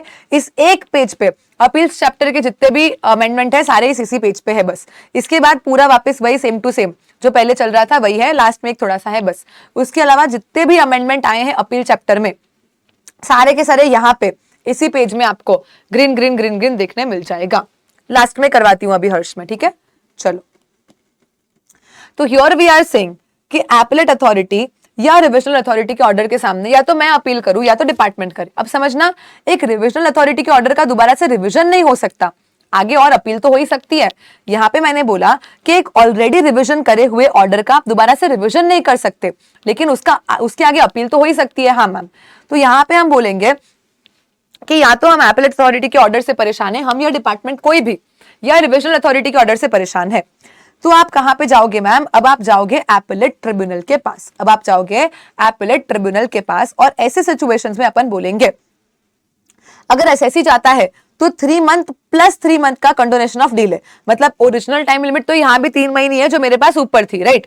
ओरिजिनल टाइम लिमिट अपने पास कितनी थी मैम? 3 मंथ की, एडजुडिकेटिंग से एपेलेट के पास जाने के लिए, और एपेलेट से ट्रिब्यूनल के पास जाने के लिए भी मेरे पास 3 मंथ्स का ही टाइम है। बस एक्सटेंशन जो पहले 1 मंथ का था वो मुझे 3 मंथ का कर दिया।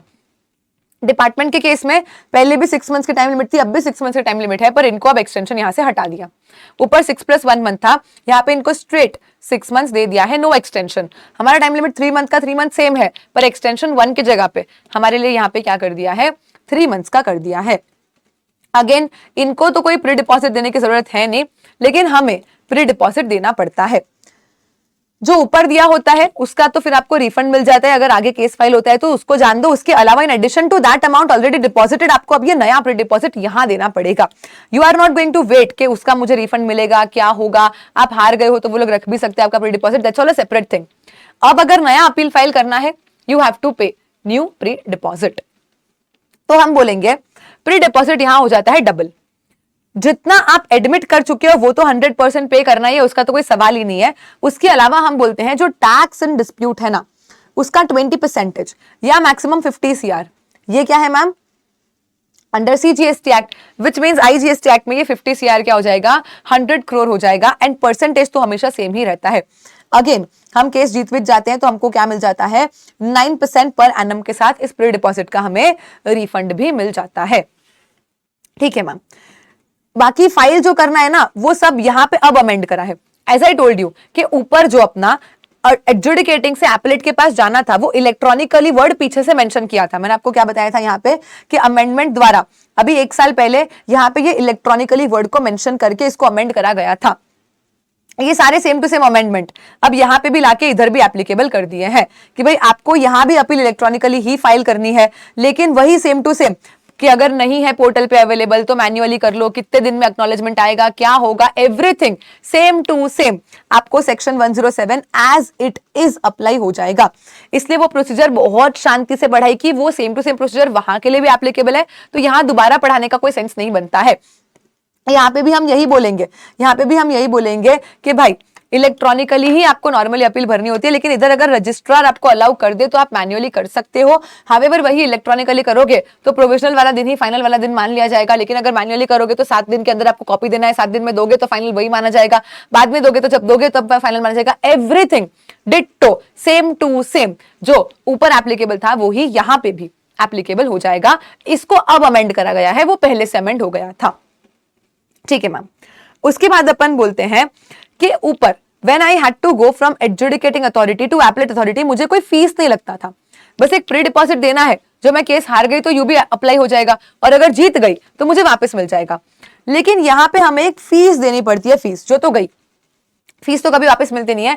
फीस मतलब एपेलेट ट्रिब्यूनल मेरा केस एक्सेप्ट करे ना, उसके लिए मुझे उनको क्या करना पड़ेगा? एक फीस देना पड़ेगा। कितना मैम?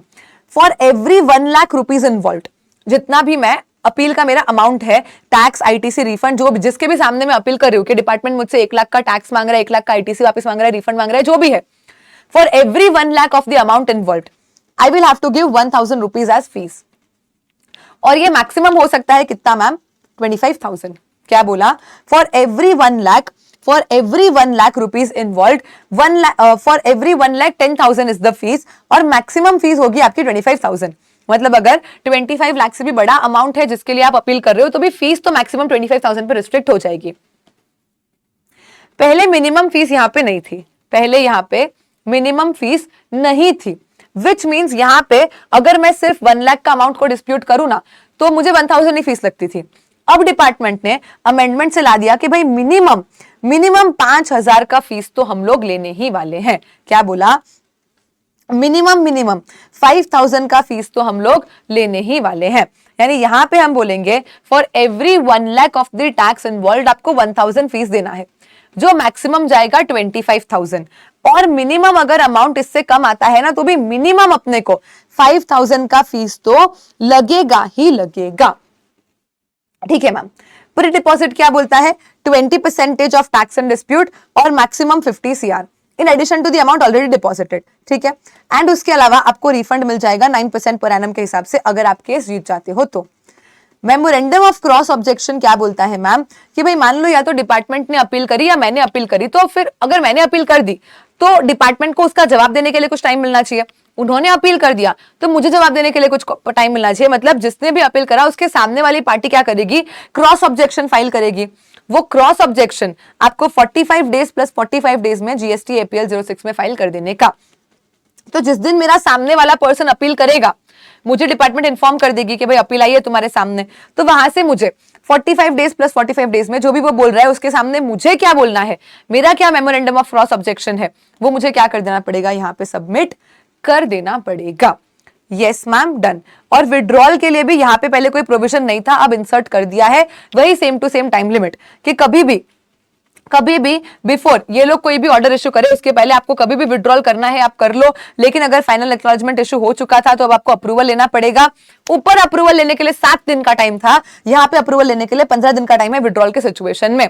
बाकी फ्रेश अपील के लिए ओरिजिनल टाइम लिमिट लगेगी। Everything is same to same, everything is same to same जो अपन ने ऊपर विड्रॉल पढ़ा था एपीलेट अथॉरिटी के पास। पर ट्रिब्यूनल के केस में खाली 15 दिन मिलेंगे उनको विड्रॉ करने देना है कि नहीं करने देना है वो डिसाइड करने के लिए। बाकी वही सब कुछ सेम है कि फ्रेश ओरिजिनल अगर नया अपील फाइल करना भी है तो ओरिजिनल टाइम लिमिट के अंदर ही करो। सब कुछ एकदम सेम टू सेम है। खाली एक फर्क क्या बोलता है कि यहाँ पे विड्रॉल का मुझे डिसीजन देने के लिए अथॉरिटी के पास 7 डेज का टाइम है, लेकिन ट्रिब्यूनल के केस में मुझे डिसीजन देने के लिए कितने दिन का टाइम है मैम? 15 दिन का ही टाइम है हमारे पास। बोलो यस मैम।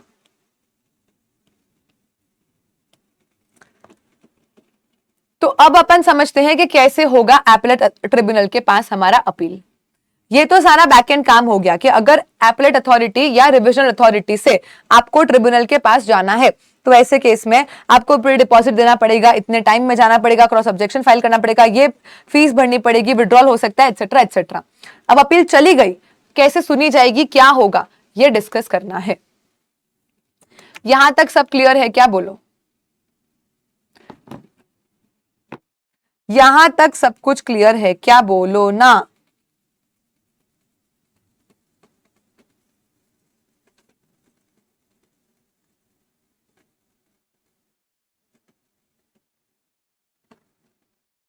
हाँ तो बोलो रे, मैं आगे कैसे बढ़ूं?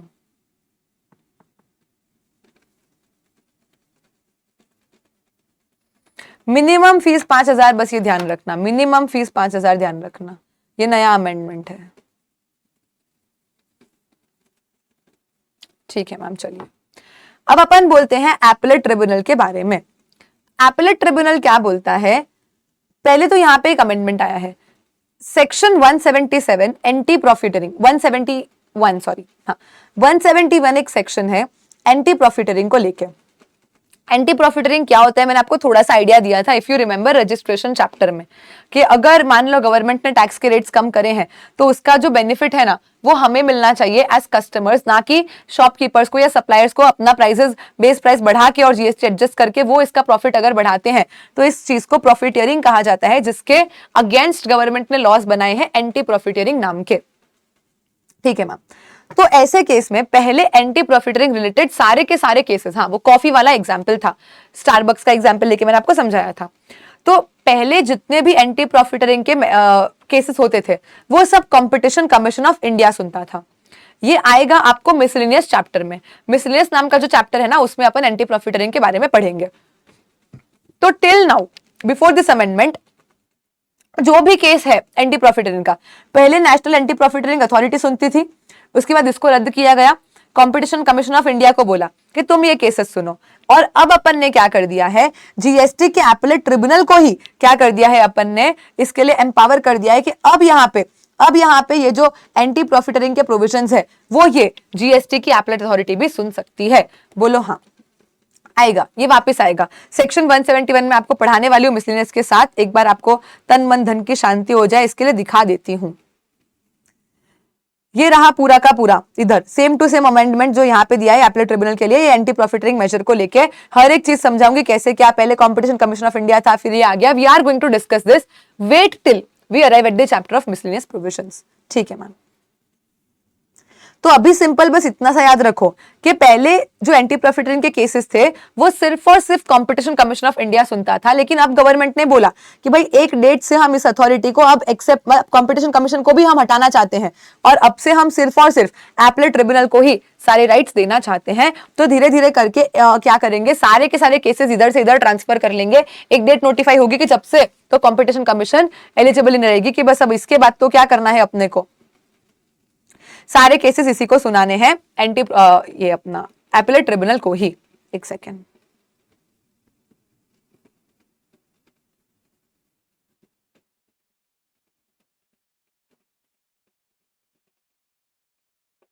ठीक है मैम। तो अब से हमने एपेलेट ट्रिब्यूनल को भी एक एलिजिबल अथॉरिटी माना है जो 171 के केसेस सुन सकती है। पहले ये नहीं सुन सकती थी, पहले कंपटीशन कमीशन ऑफ इंडिया ही सुनती थी। अच्छा, एक और बात बताओ, ये जो अपन फीस भरते हैं ना, फीस, ये जो इन लोगों ने बोला कि फॉर एवरी 1 लाख रुपीज 1000 का फीस, मैक्सिमम 25,000, मिनिमम 5,000, क्या इस पे जीएसटी लगना चाहिए? फीस के ऊपर जीएसटी लगेगा क्या? से यस और नो। ये जो अपन एपेलेट ट्रिब्यूनल को फीस भरते हैं, क्या इस फीस के ऊपर जीएसटी लगता है क्या? मैम हम तो जस्टिस लेने के लिए फीस भर रहे, सप्लाई हो गया, तो क्या इसके ऊपर जीएसटी लगना चाहिए? यहां अपन ने पढ़ा है section 72A negative list schedule 3 FB changes, जहां पे सी का मतलब क्या था, कोर्ट और ट्रिब्यूनल। और याद आया कि वहां पे मैंने आपको बोला था कि भाई ये जो जीएसटी के ट्रिब्यूनल्स होते हैं, एनसीएलटी होती है, सेस्टैट होता है, कोर्ट होता है, जहां पे आप कोई फीस भरते हो ना उसके ऊपर जीएसटी नहीं लगता। ये एक एग्जाम्पल है नेगेटिव लिस्ट का कि केस भरने के लिए मुझे न्याय मिले, उसके लिए मुझे कोई फीस देनी पड़ी, तो अब इसके ऊपर मुझे जीएसटी नहीं भरना होता है। जस्ट एकदम से क्लिक हुआ तो मैंने आपको पूछ लिया। ठीक है मैम, चलिए let's come back to 112 appellate tribunal. तो अब अपन बोलेंगे कि देखो, एपेलेट ट्रिब्यूनल बोलेगा कि भाई मेरे पास बहुत काम है, एपेलेट ट्रिब्यूनल बोलेगा कि भाई मेरे पास बहुत काम है। अगर ऐसा कोई केस है जिसमें अमाउंट क्या हो रहा है, 50,000 से भी एक्सीड नहीं हो रहा है, एपेलेट ट्रिब्यूनल बोलेगा कि भाई अगर ऐसा कोई छोटू मोटू सा केस है ना जिसका फिगर सिर्फ और सिर्फ 50,000 तक है, 50,000 या उससे कम है, इससे एक्सीड भी नहीं हो रहा, तो मेरे को नहीं सुनना केस, मेरे को नहीं सुनना केस। मतलब जो एपेलेट अथॉरिटी ने बोला ना उसी को सही मान लो, खत्म करो। तो ये मना ही कर सकता है, एपेलेट ट्रिब्यूनल मना ही कर सकता है कि भाई मेरे को केस सुनना ही नहीं है, मेरे को केस एडमिट ही नहीं करना, अगर अमाउंट जो इन्वॉल्व है वो 50,000 से भी क्या हो रहा है, यहाँ पे कम हो रहा है। अगेन इनके पास भी एडवाइजरी टाइम लिमिट ही है, 1 साल की, फॉलो करनी है करो, नहीं करनी है मत करो। वही ऑर्डर कर सकते हैं, कंफर्मिंग, मॉडिफाइंग, एनुलिंग वाला सेम टू सेम जो ऊपर पड़ा वही रिपीट होता जा रहा है। लेकिन एक चेंज यहाँ पे क्या है पता है, जो एपेलेट अथॉरिटी थी ना वो मैंने आपको बोला था कि एडजुडिकेटिंग अथॉरिटी को केस रेफर बैक नहीं कर सकती। एक बार उनके पास आ गया तो अब उन्हीं को सुन के डिसीजन देना पड़ेगा, वो उनको केस रेफर बैक नहीं कर सकते। लेकिन एपेलेट ट्रिब्यूनल अगर चाहे तो एडजुडिकेटिंग अथॉरिटी, रिविजनल अथॉरिटी या ओरिजिनल एडजुडिकेटिंग अथॉरिटी जो थी उनको केस रेफर बैक करके बोल सकती है कि भाई इस फैक्ट्स और सर्कमस्टेंसेस के साथ तुम दोबारा से ये केस को सुनो और दोबारा से ऑर्डर पास करो। तो क्या बोला, फर्क क्या है, एपेलेट अथॉरिटी केस को रेफर बैक नहीं कर सकती एडजुडिकेटिंग अथॉरिटी के पास, लेकिन एपेलेट ट्रिब्यूनल जो है ना वो एपेलेट अथॉरिटी, रिविजनल अथॉरिटी या ओरिजिनल एडजुडिकेटिंग अथॉरिटी को भी केस रेफर बैक कर सकती है कि भाई तुम दोबारा से इन चीजों को ध्यान में रखते हुए केस को सुनो और डिसीजन दो। That is possible. यहाँ पे रेफर बैक अलाउड है, उधर रेफर बैक नहीं अलाउड था। ठीक है मैम, ये एमसीक्यू के लिए ध्यान रखना कि अगर इससे भी कम का अमाउंट है ना तो केस को एडमिट करने के लिए ही मना करा जा सकता है। फिर हम बात करते हैं एपेलेट ट्रिब्यूनल का कॉन्स्टिट्यूशन और उसमें जो बेंचेस, जो धारा स्टार्टिंग में मुझे पूछ रही थी कि मैम ये बेंचेस क्या है। धारा देखो, हम बोलते हैं कि जो एपेलेट ट्रिब्यूनल है वो कोई एक जगह पे एक बॉडी तो है नहीं, बहुत सारे ट्रिब्यूनल के बेंचेस है। तो यहाँ पे होते हैं प्रिंसिपल बेंचेस और स्टेट बेंचेस। मतलब हर बेंच में क्या हो जाएगा कि जुडिशियल मेंबर है, टेक्निकल मेंबर है, और फिर ऐसे केस में एक प्रेसिडेंट भी होता है पूरा ट्रिब्यूनल का, जो सारी चीजों को ध्यान रखता है। तो प्रेसिडेंट है, जुडिशियल मेंबर्स है, टेक्निकल मेंबर्स सेंटर के हैं, टेक्निकल मेंबर्स स्टेट के हैं। यहाँ पे सेंटर के टेक्निकल मेंबर्स है, स्टेट के टेक्निकल मेंबर्स है, जुडिशियल मेंबर्स है, ये लोग सब मिलके इस तरीके से बेंचेस को फॉर्म करते हैं। अब अगर कोई भी इश्यू आता है सेक्शन 171 वाला एंटी प्रॉफिटरिंग का या प्लेस ऑफ सप्लाई को लेके, तो ये particularly principal bench he सुनेगी।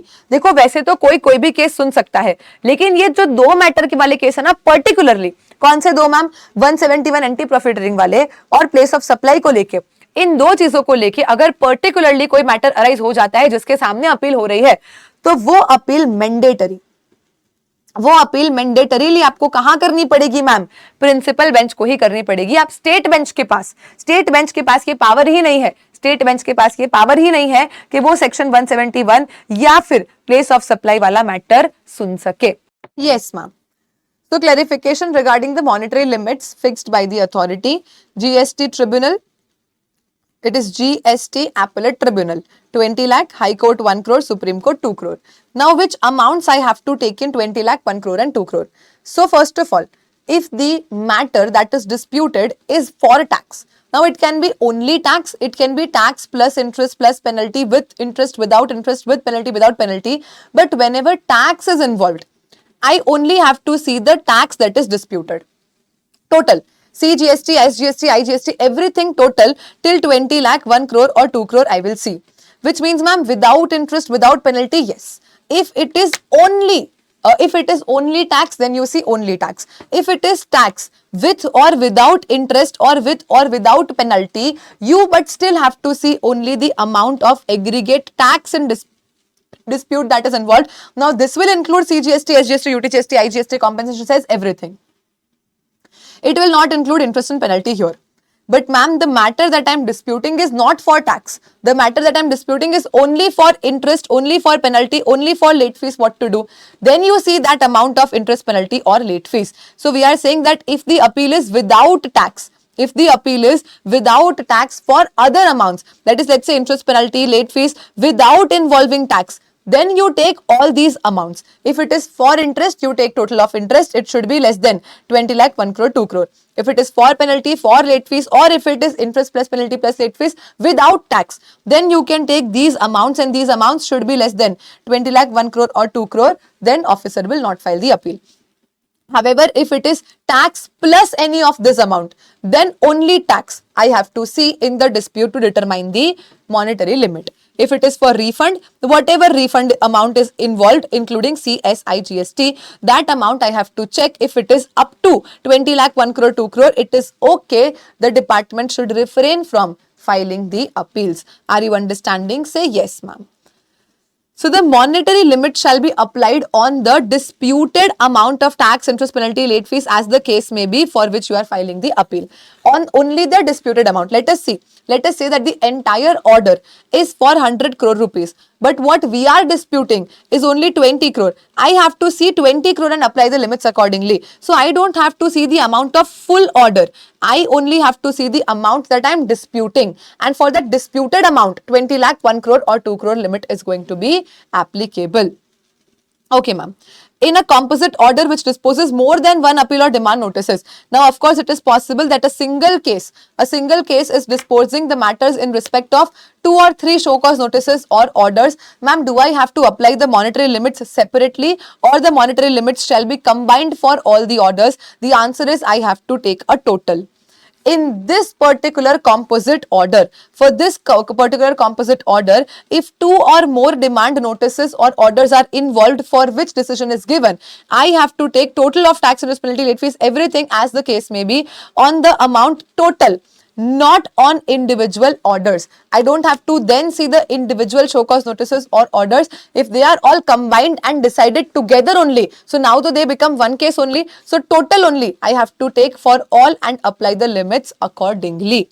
Right, ma'am. However, these monetary limits will not be applied even if for less than 20 lakh, less than 1 CR, less than 2 CR, I can go file appeal as department if the assessee has contravened, has has made ultra wires provisions of GST or rules or regulations under GST.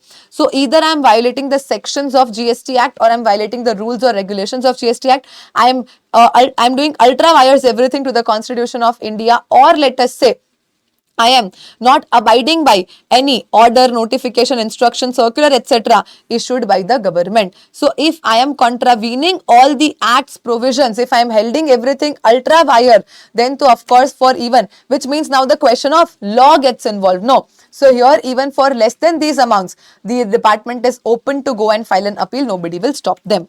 Or if the matter is for valuation, classification, refund or place of supply. For these four particular matters also, you forget the monetary limits. For less than these amounts also, you can go and file an appeal. Valuation, classification, refund and place of supply, important for MCQ. Valuation, classification, refund and place of supply. Okay. Or let us say you are a repeat offender. First time when you did offense, it was less than 20 lakh. We thought let it be. We did not make appeal. Again, you are repeating the same offenses. So now department is saying that if for any issue which is recurring in nature, then also again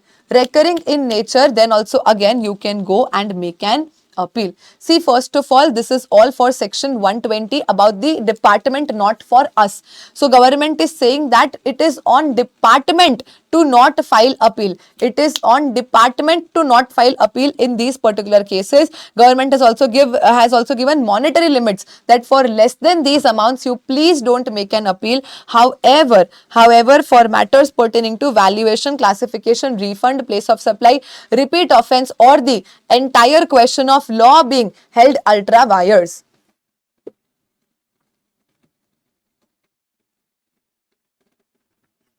Done, ma'am. Chalo. So the officer has to respect these monetary limits while filing the appeals. The officer has to respect these monetary limits while filing the appeals, or where strictures or adverse comments have been passed and or at the cost has been imposed against the government department. Okay. Now here we are saying that any order which is issued by appellate tribunal, let's say, is against the department. What we are saying, the order is against the department. Some of the officer is held guilty. Some of the government department or officers are questioned and costs are imposed on them. Then even for less than this amount, they might decide to go and file appeal.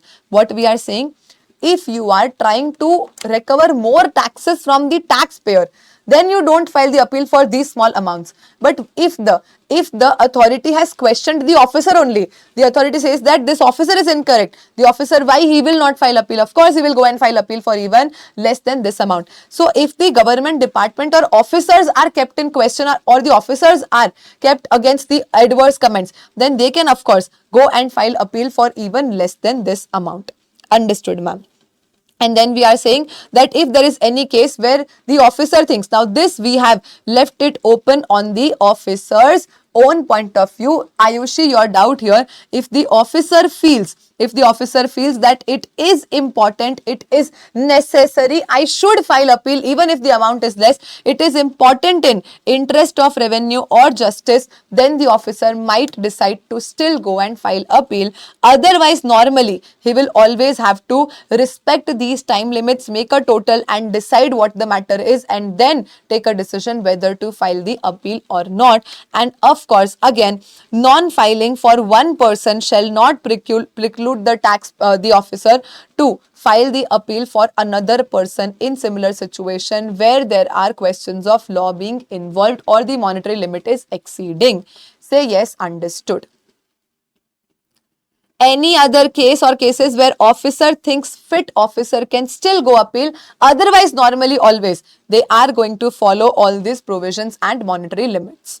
But for valuation, classification, refund and place of supply and a repeat offense, it's okay even if they are not complying with the monetary limits. Done and clear to everyone. Nothing tough as such, but okay, important because amendment. Tell me quickly, yes, so here we wind up the entire chapter of appeals and revisions. Chalo, tell me yes ma'am, it's done. Awaiting your replies.